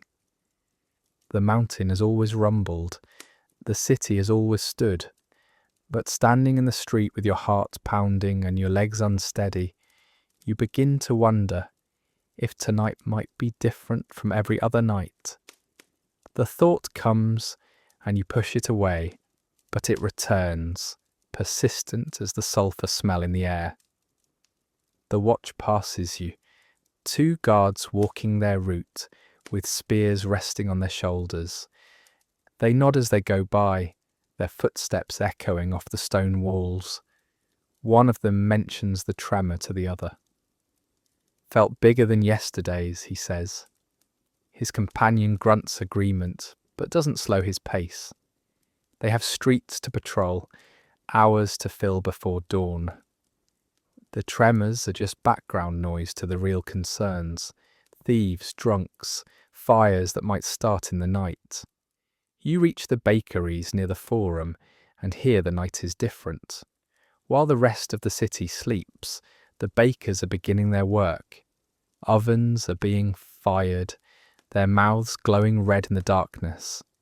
Apprentices knead dough on wooden tables, their arms moving in steady rhythm, folding and pressing, folding and pressing. The heat from the ovens makes the air shimmer. Sweat runs down their faces despite the night's coolness. The master baker checks his starter, the fermented dough that will leaven tomorrow's bread. It's bubbling more than usual, rising faster than it should. He frowns at it, stirring it with a wooden spoon. The yeast is active tonight, almost frantic. He doesn't know that gases seeping from the mountain are changing the air's chemistry, making everything ferment faster. He just knows his dough is behaving strangely.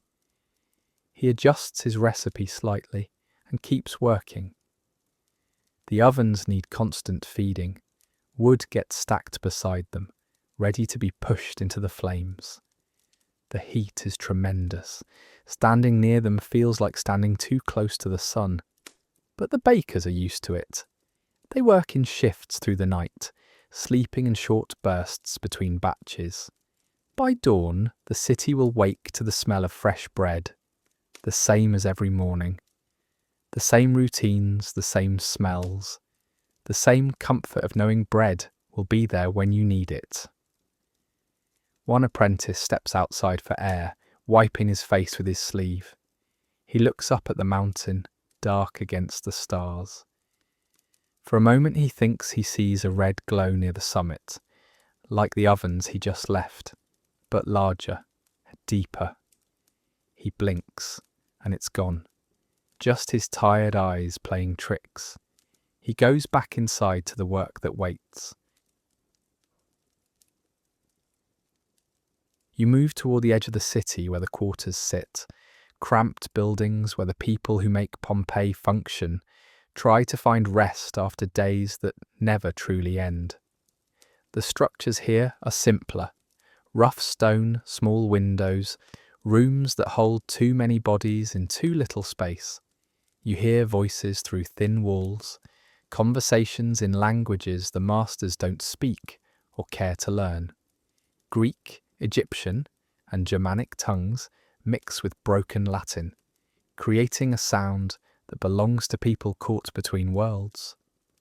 Inside one room, a woman tends to her children by the light of a single oil lamp. The flame is small. Oil costs money she doesn't have. Her hands move gently over her daughter's hair, braiding it for tomorrow. The motion's automatic after years of the same routine. Her son already sleeps on a mat in the corner, his breathing deep and steady. He's 8, old enough to work in the stables now, mucking stalls and carrying water.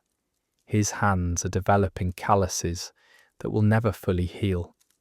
The woman's own hands are scarred from kitchen work, burns from hot pots, cuts from knives, and the permanent redness from being in water all day, washing her master's clothes and dishes. She finishes the braid and ties it with a piece of worn string. Her daughter doesn't wake. The exhaustion of childhood labour runs deep enough that sleep comes heavy and complete. Through the wall, you hear a man coughing. The sound is wet and painful, the kind of cough that speaks of lungs damaged by years of breathing stone dust in the quarries. His wife murmurs something soothing. The coughing subsides, then starts again, worse this time. You hear him gasp between coughs, struggling to breathe air that feels thicker tonight, harder to draw into damaged lungs.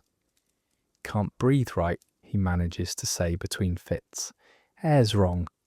His wife opens the small window, hoping fresh air will help, but the air that comes in smells of sulphur and brings no relief. Tomorrow he'll work again, because there's no choice. No work means no food, and masters don't keep slaves who can't perform their duties.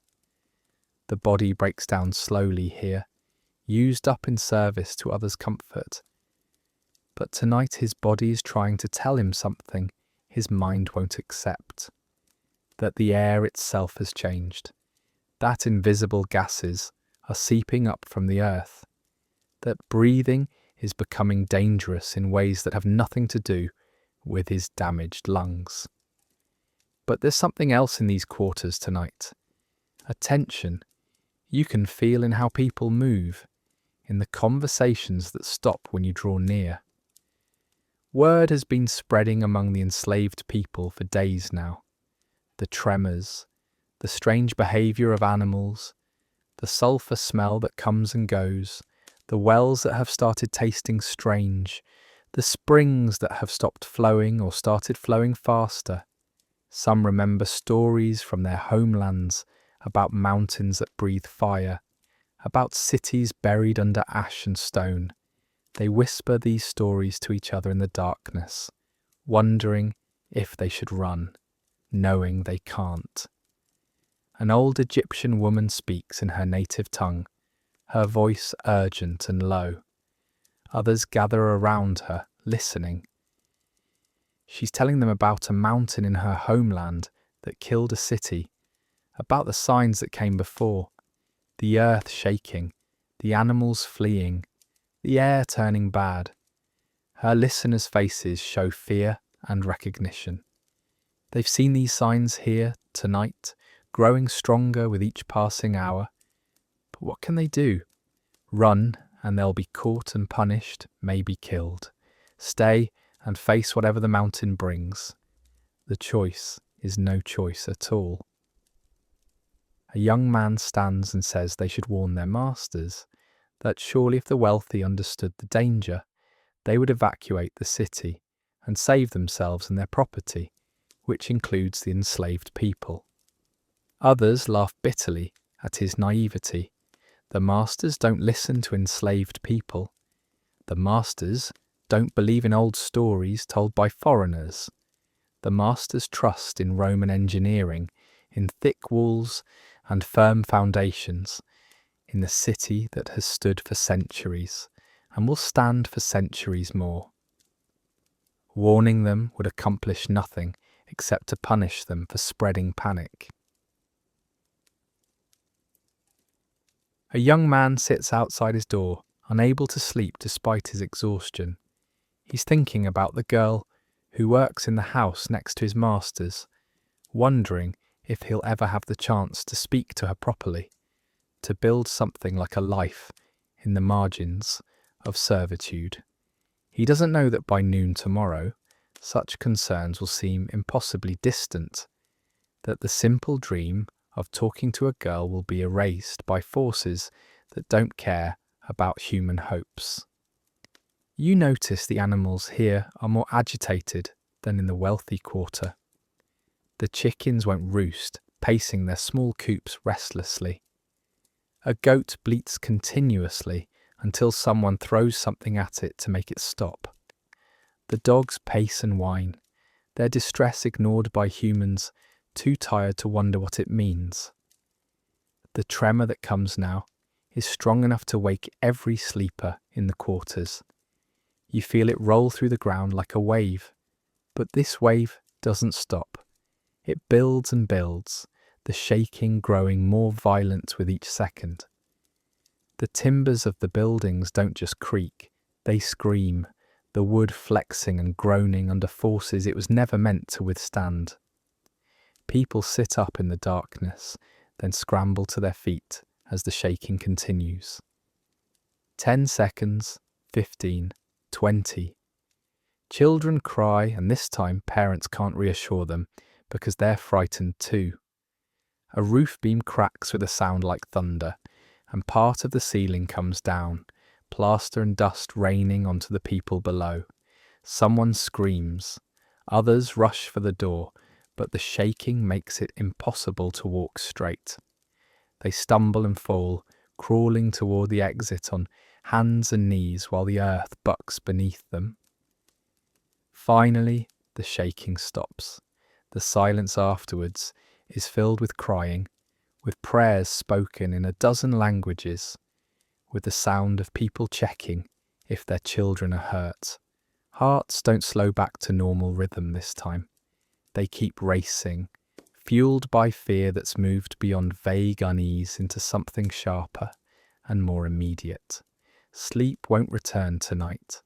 Not deeply. Everyone lies awake in the darkness, listening, waiting for the next tremor, knowing it will come.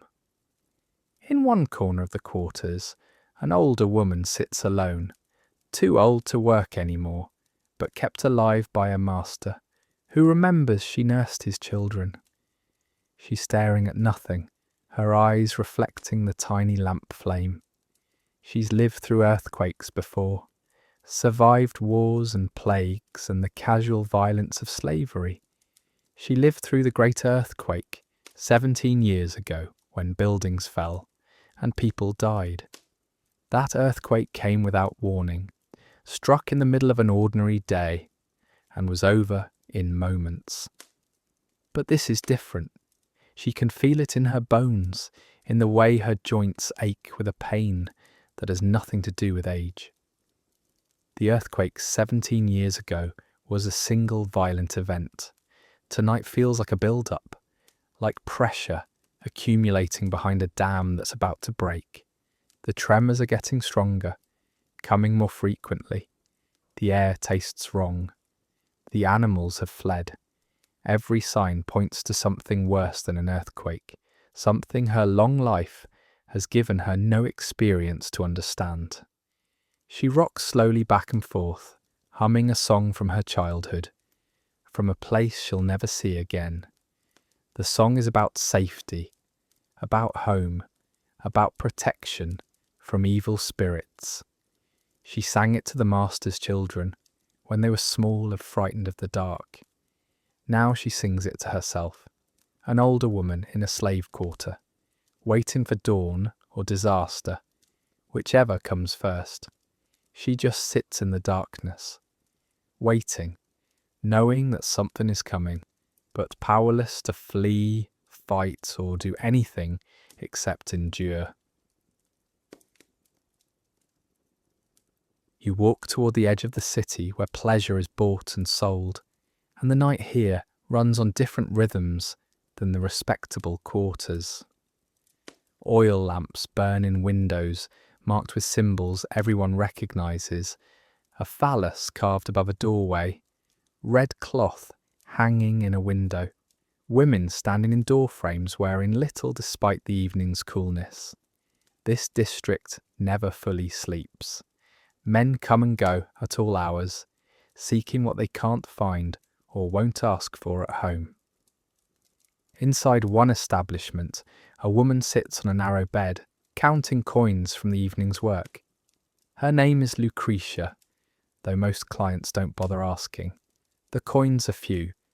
Business has been slow lately. Men are nervous about something they can't name, staying home instead of seeking entertainment. She separates the money carefully, setting aside what she owes the house, keeping what little remains for herself.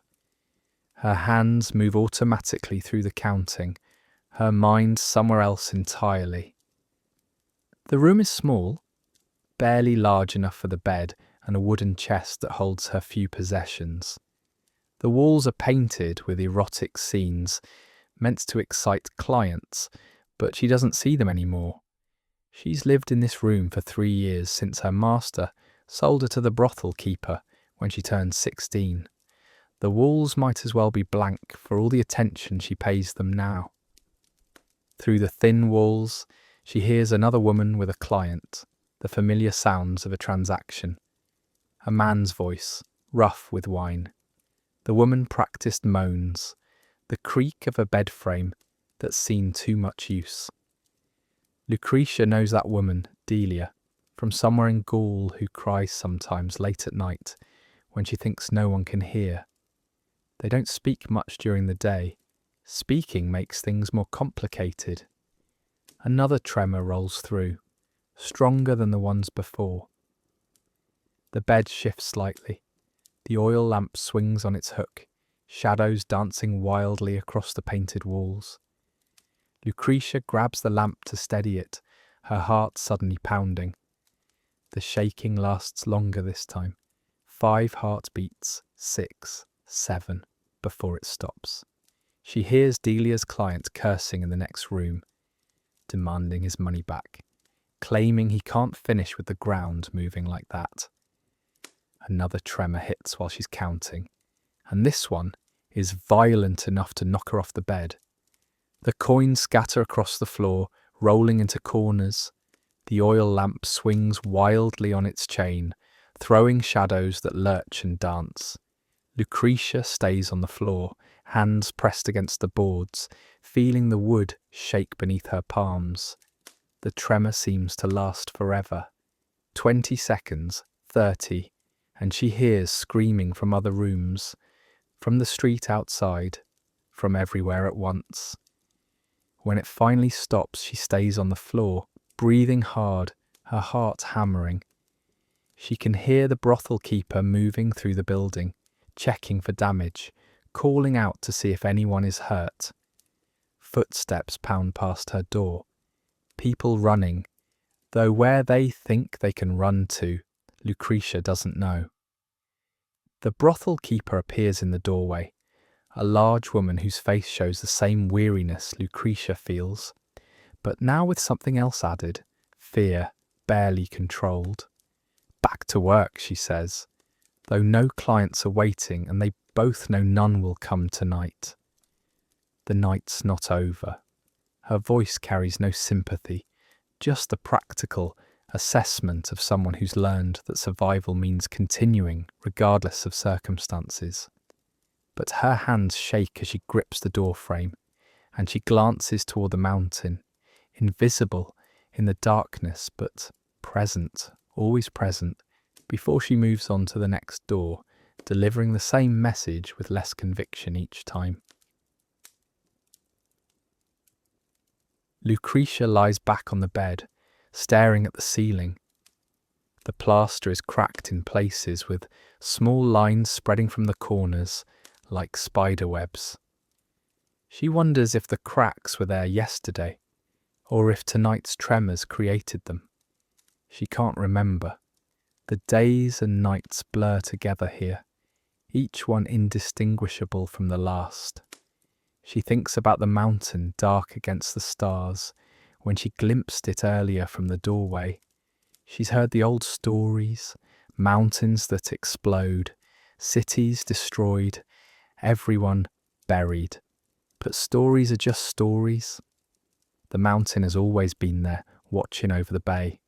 It's as permanent as the sea, as reliable as the sunrise. Tomorrow will come the same as always, bringing the same work, the same clients, the exact counting of coins in this small room. She closes her eyes, trying to rest before the next client arrives. The tremors have stopped. The house is quiet, except for the usual sounds of business. Sleep won't come, but she can at least lie still, conserving energy for whatever the night still demands. You move toward the amphitheatre's edge, where the gladiators sleep, and the atmosphere here carries a weight different from anywhere else in the city. These men live with death as their constant companion, combat training that might come tomorrow or next week or never. Tonight they rest in long rooms lined with narrow beds, their bodies bearing scars from previous fights, white lines across dark skin, puckered marks where blades went deep, the crooked set of bones that healed wrong. One man sits awake, sharpening his sword by lamplight. The scrape of stone on metal creates an almost soothing rhythm.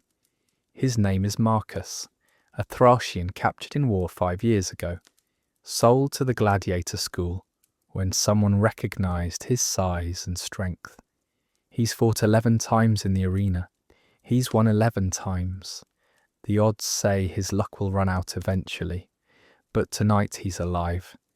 And the blade needs sharpening, because dull weapons get men killed.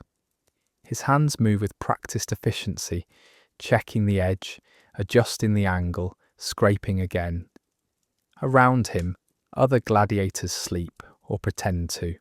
Some snore heavily, exhausted from the day's brutal training.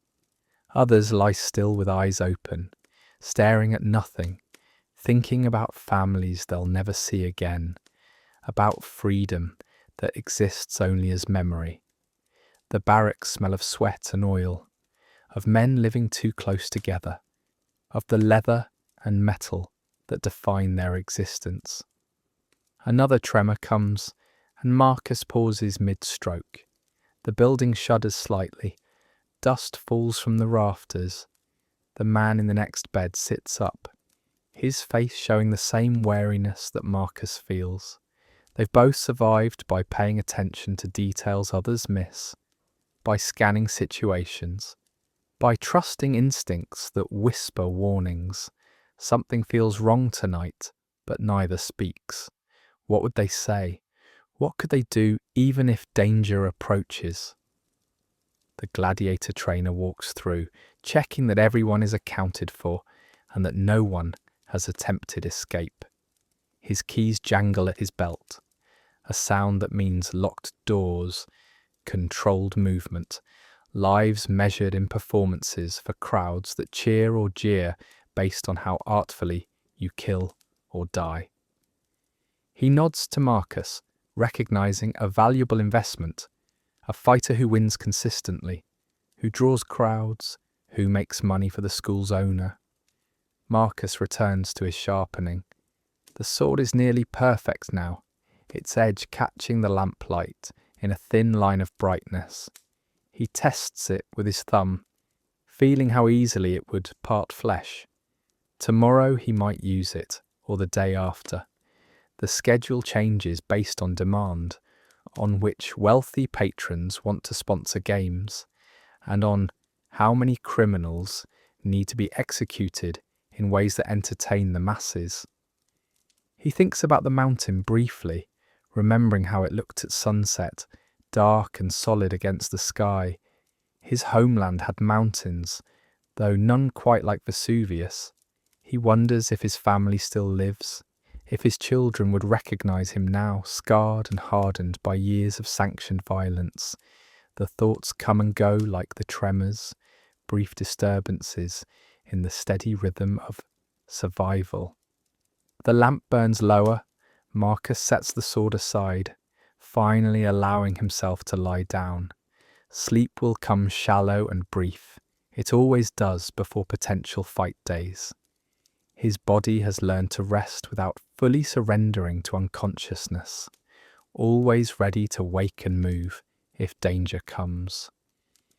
Tonight, that readiness feels more necessary than usual, though he can't say why. The barracks settle into uneasy quiet.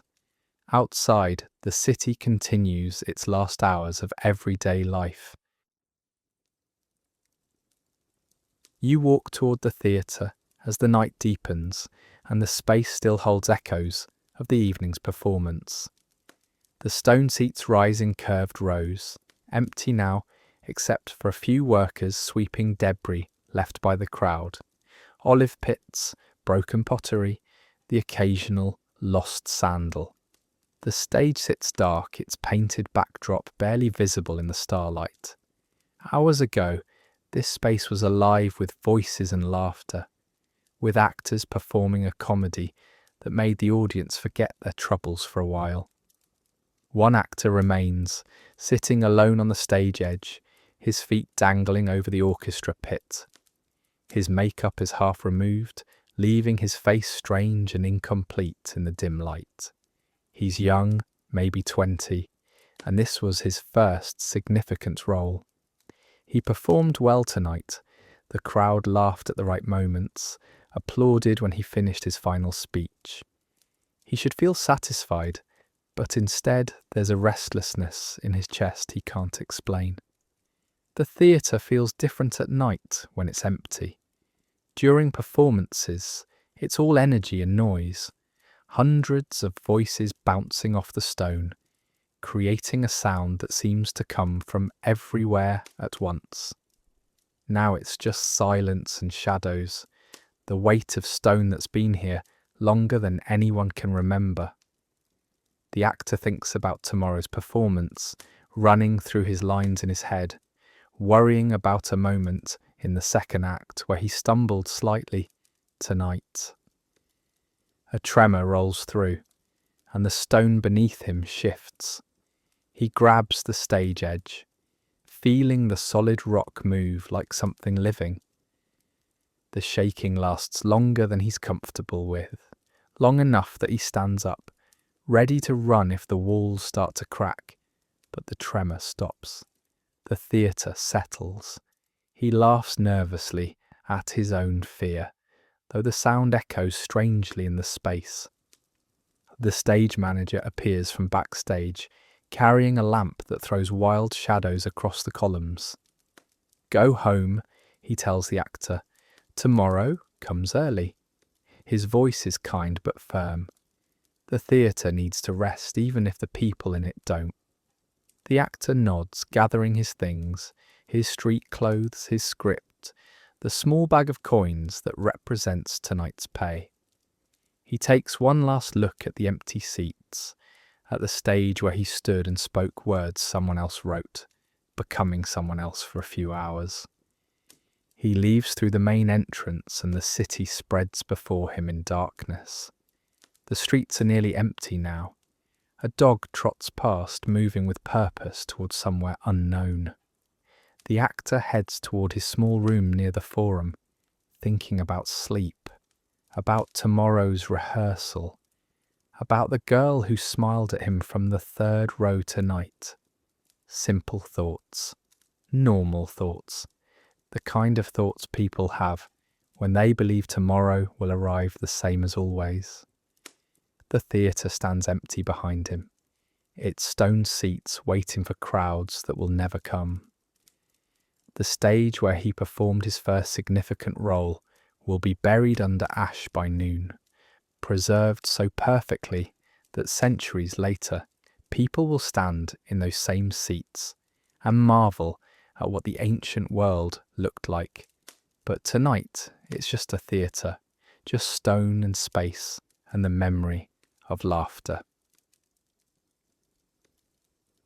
You climb the steps to the temple of Jupiter, and the priests are performing their midnight observations, rituals that have continued every night for generations. The temple sits at the forum's northern edge, its columns massive and pale in the starlight. Inside, oil lamps burn before the statue of Jupiter, their flames steady and bright, never allowed to go out.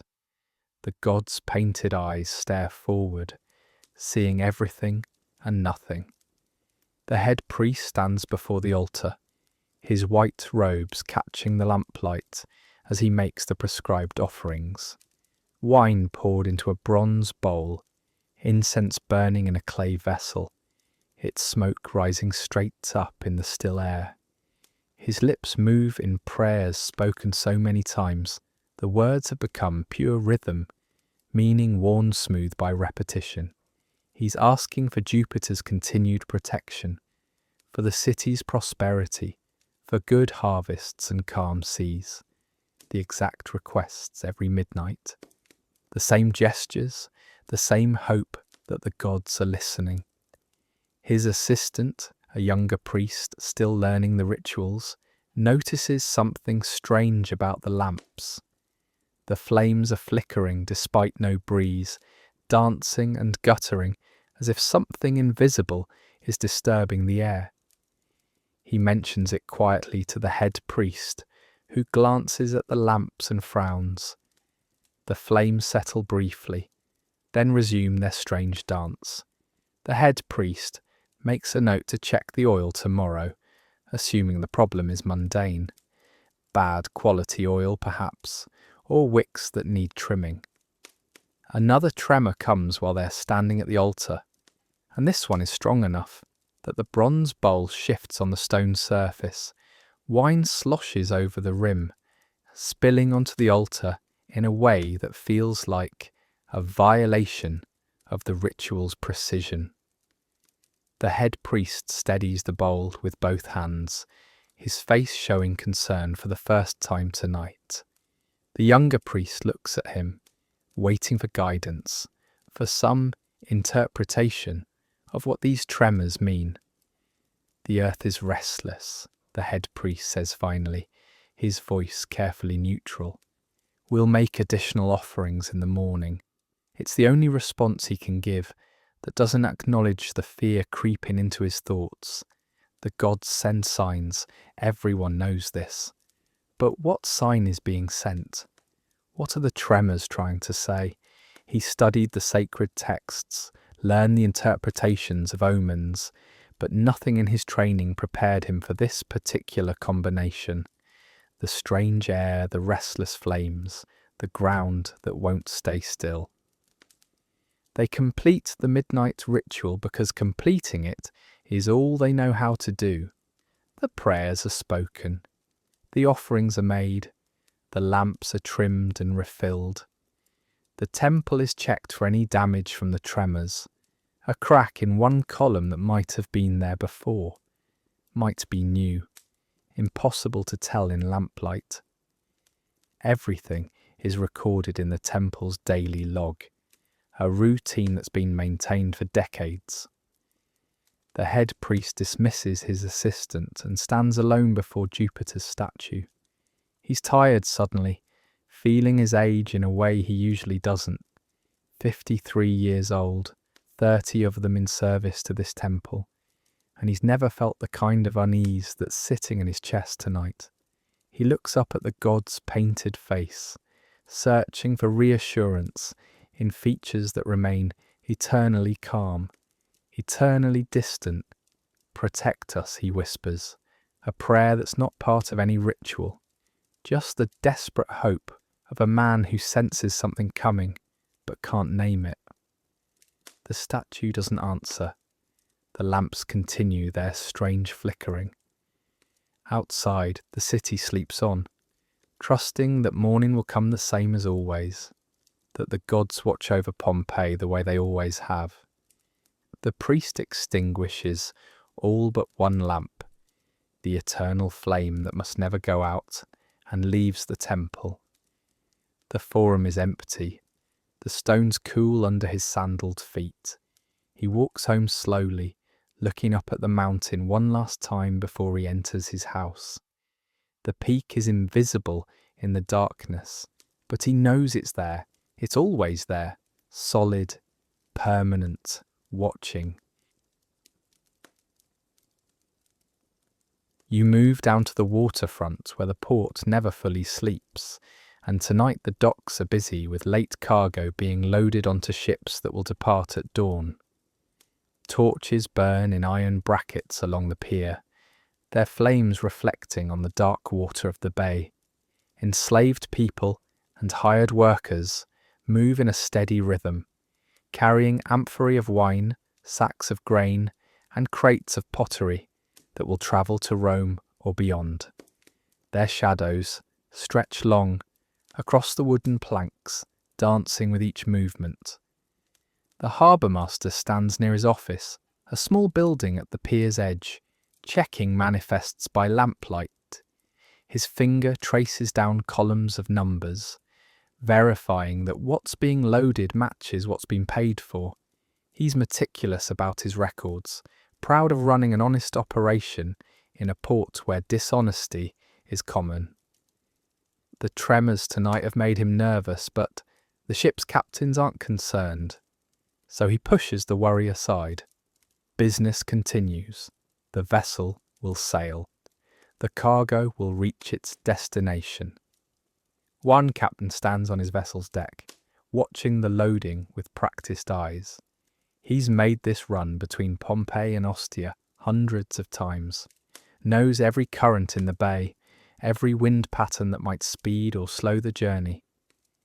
His ship is nearly ready, just a few more amphorae to secure. The final checks of rigging and rudder. Then they'll wait for dawn's light to navigate out of the harbour. He's thinking about his wife in Ostia, about the week he'll spend at home before the return journey. Simple thoughts that assume tomorrow exists. A worker drops an amphora and it shatters on the dock. Wine spreads across the wood, dark as blood in the torchlight. The harbour master curses the waste, the cost that will come from his profit. The worker apologises, his face showing genuine distress. Accidents like this can mean beatings, docked wages, and going hungry. But the harbour master just waves him away, too tired to punish anyone tonight.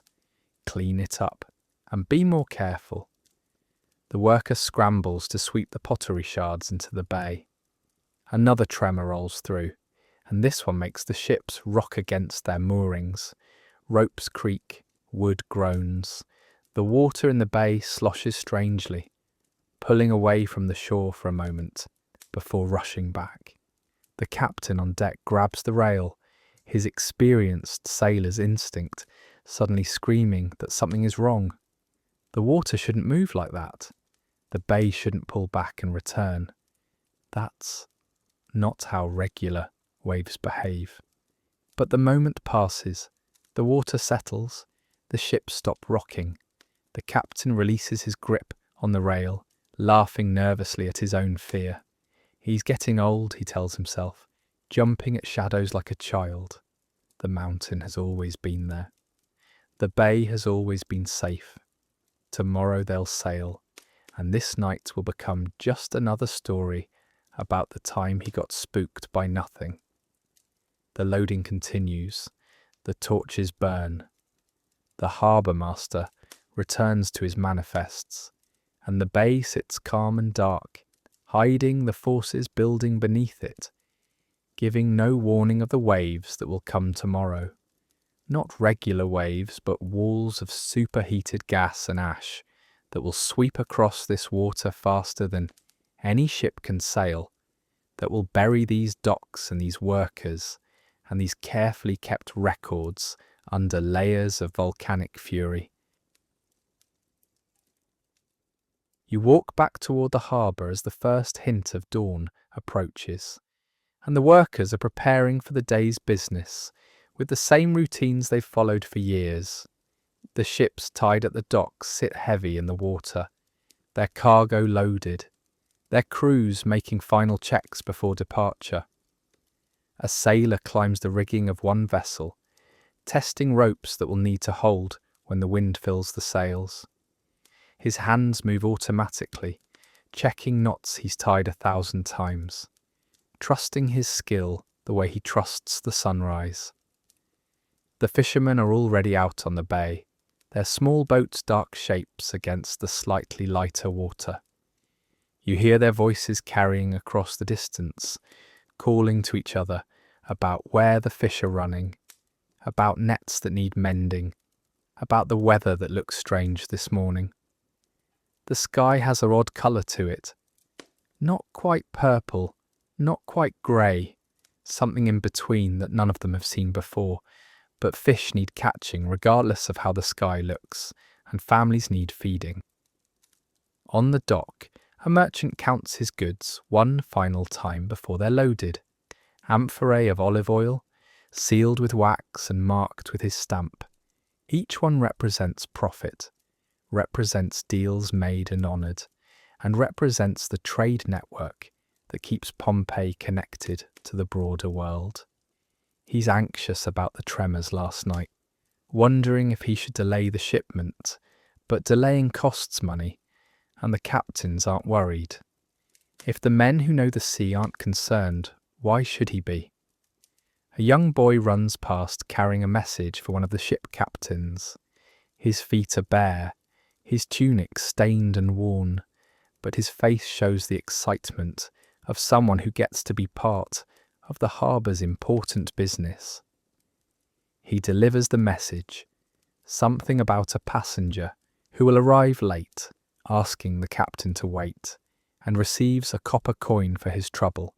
He clutches it tight, already planning how to spend it, thinking this might be the beginning of regular work as a message runner. The water in the bay is behaving strangely now. Though few people notice, it's pulling back from the shore in ways that aren't explained by normal tides. Rocks that are usually submerged sit exposed in the weak dawn light. Fish flop on the suddenly dry sand, gasping. A few fishermen notice and point, confused, but most are too focused on their work to pay attention to the water's odd behaviour. The harbour master emerges from his office, rubbing sleep from his eyes. He didn't rest well. The tremors kept waking him, and his wife complained about nightmares. But morning brings responsibilities that can't wait. Ships need clearance to depart. Cargo needs documenting. The port's business must continue. He walks toward the nearest captain to discuss departure times, his sandals clicking on the wooden planks. Above them all, the mountain sits dark against the lightening sky. A thin plume of steam rises from its peak, barely visible, easily dismissed as morning mist. The rock that has watched over this bay for millennia is preparing to speak. Still, the harbour continues its routines, trusting that morning means safety, that dawn means another ordinary day of work and trade and life continuing as it always has. You wake to shaking that won't stop. Your bed is moving beneath you, the wooden frame creaking and groaning like a living thing in pain. You try to stand and fall immediately, your legs unable to find balance on a floor that's bucking and rolling. The walls are making sounds you've never heard walls make, deep groans that come from the stone itself, as if the building's bones are breaking. You crawl toward the doorway on hands and knees, grabbing the frame just as another violent shake nearly throws you sideways. Your fingers dig into the wood, holding on as the shaking builds and builds, stronger than anything you felt before, stronger than seems possible. The sound reaches you before you can see what's happening, a roar so deep and loud it seems to come from inside your own chest, vibrating through your ribs, your skull, your teeth. You stumble into the street, using the door frame to pull yourself upright and look north toward the mountain. The sky is wrong, completely wrong. Where Vesuvius should be, there's a column of absolute darkness rising straight up, impossibly high, punching through the morning sky like a fist through cloth. The column is growing wider as you watch, spreading across the heavens like spilled ink, blotting out the suns that was just beginning to rise. The roar doesn't stop. It gets louder, deeper, until you can't hear your own thoughts, can't hear the screaming that must be coming from every throat in the city. Then the sky begins to fall. Small rocks hit your shoulders first, hot, rough, the size of walnuts. They bounce off the stones around you, with sharp cracks. You look up and immediately regret it.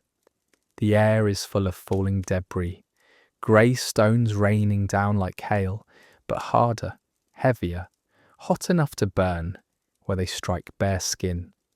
One hits your forearm, and the pain is sharp and immediate, a red welt already rising. You raise your arms to protect your head and run for the nearest building overhang, but there's nowhere truly safe. The rocks are falling everywhere, faster now, bigger.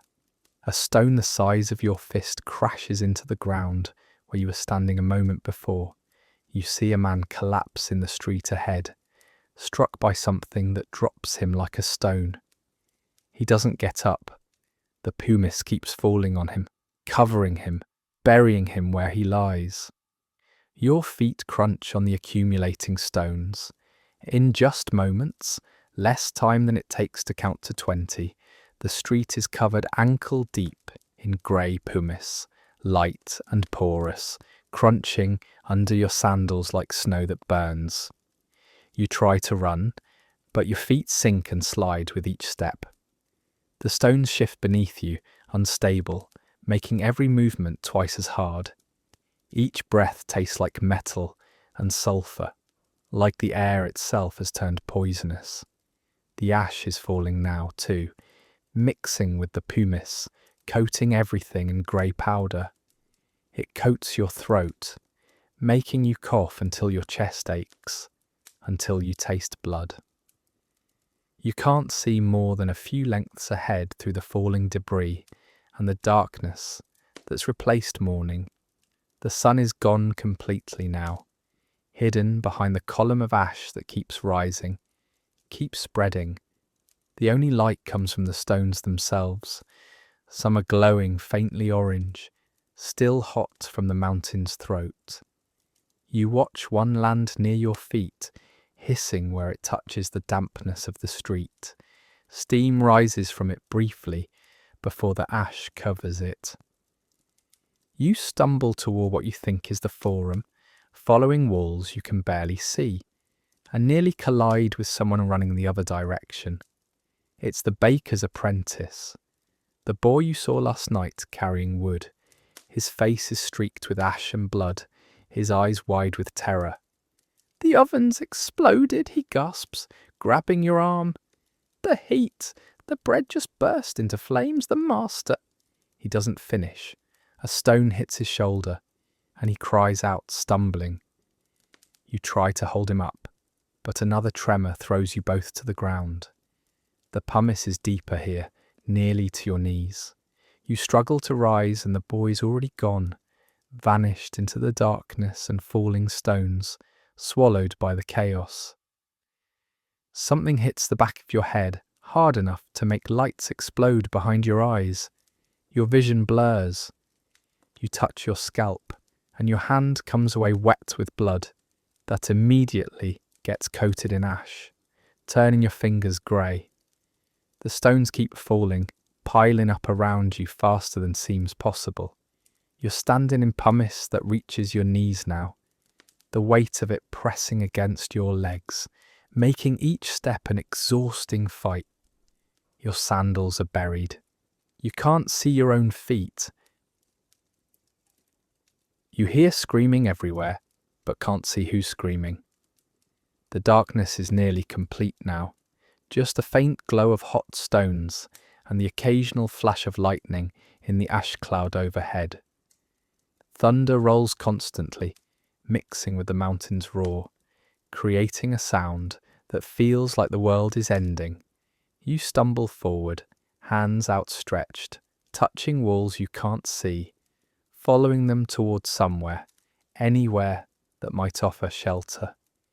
Your lungs burn with each breath.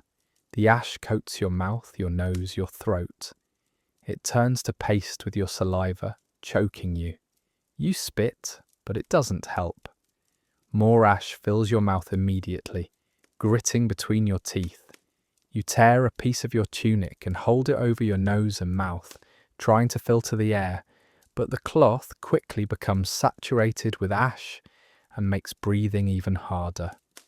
The heat is building now, not suddenly but gradually, steadily, like standing too close to an oven that keeps getting hotter. The air temperature climbs from warm to hot to scalding. You gasp, and the heated air sears your throat, makes your eyes water. Your skin feels tight, burning, even though you see no flames. Sweat runs down your face, cutting clean tracks through the ash coating your skin. You reach what you think is the forum and find others gathered there.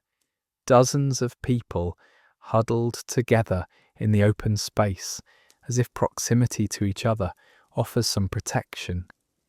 You recognize the merchant who was counting coins last night. He's on his knees, arms wrapped around two small children who sob into his chest. His lips are moving, but you can't hear what he's saying over the roar. The pumice is deeper here in the open, thigh deep, still rising. People are sinking into it, struggling to keep their heads above the accumulating stones. A woman clutches a cloth bundle to her chest. Her baby, you realise, wrapped tight against the falling debris. She's turning in circles, looking for shelter that doesn't exist, her face showing the same terror you feel in your own chest. The baby isn't crying. You hope it's sleeping. You hope it doesn't wake to this. Another figure stumbles into view, and you recognise the gladiator, Marcus, the one who was sharpening his sword just hours ago. He's trying to help people, pulling them up when they fall, his strength still evident despite the chaos. But even he can't fight this. A stone strikes his shoulder, and he staggers. Blood runs down his arm. He looks at you, and there's something in his eyes, not fear exactly, but recognition. He's faced death in the arena 11 times and won. This time there's no winning. He knows it. You know it. Everyone knows it. The priest from the temple of Jupiter stands near the temple steps, his white robes now grey with ash, still praying. His arms are raised to the sky, to the column of darkness that destroyed the morning, and his voice carries in the brief moments when the roar lessens. He's calling to Jupiter, to all the gods, begging for mercy, for protection, for this to stop. But the stones keep falling. The gods aren't listening, or they're listening and don't care, or they never existed at all. The priest's voice breaks. He falls to his knees in the rising pumice, still praying, still hoping. You try to move toward the temple, thinking the massive stone structure might offer protection, but your legs won't work correctly anymore. The pumice is too deep, the weight too great. Each step is a battle. You fall and have to claw your way back to standing, your hands sinking into the loose stones, your arms trembling with effort. The heat intensifies. You can feel it on your face like standing in front of a fire, like the air itself is turning to flame. Your skin is burning now, really burning, blistering in the superheated air. You hear people screaming from the pain, from the heat that has no source you can see, no flames to run from. The ash in your lungs is cooking you from the inside. You fall again, this time unable to rise. The pumice is waist deep now, where you've lost, burying you. The weight of it pressing down on your legs, your hips. You try to push yourself up, but your arms sink into the loose stone. Each breath is agony. The air is too hot to breathe, too thick with ash. You're drowning in it, drowning in stone and ash and heat. Through the darkness and falling debris, you see something worse approaching, a glow on the northern horizon, orange and red and moving. Not moving like water moves, but like a wall, like something solid rolling down from the mountain. The glow brightens as it approaches, and the unbearable heat becomes unbearable. The air itself seems to ignite. You see the merchant try to run, still carrying his children. You know the woman with the baby turns to face the approaching glow, her body curling around the bundle in her arms. You see Marcus, the gladiator who survived 11 fights, standing with his fists clenched, as if he might fight this too. You know the priest is still praying, his voice finally silenced by the roar that's become everything. The heat hits like a physical blow. Your skin ignites, your lungs fill with fire. There's no air anymore, just heat and ash and pain that's too big for your body to contain. Your last thought is confusion. This isn't how morning was supposed to come. You were going to buy bread. You were going to walk through the forum. You were going to see the merchant again, and the baker, and the woman with the baby. You were going to live another ordinary day. The surge takes you before you can finish the thought. The heat, the ash, the crushing weight of the mountain's fury. It all becomes one thing, becomes everything, becomes nothing. Everything goes dark. You open your eyes centuries later, standing in the same forum where people gathered that final evening. The stones beneath your feet are the same stones the merchant walked across, counting his coins. The columns that frame your view are the columns the priest passed when he closed the temple doors. But everything is silent now. The city sleeps under layers of volcanic ash that fell in just 2 days, burying everything so thoroughly that Pompeii disappeared from memory for over 1,500 years. The ash preserved what it destroyed. The bread in the ovens was still sitting where the baker placed it that final night. The bodies of people caught mid-motion, running, sheltering, holding each other.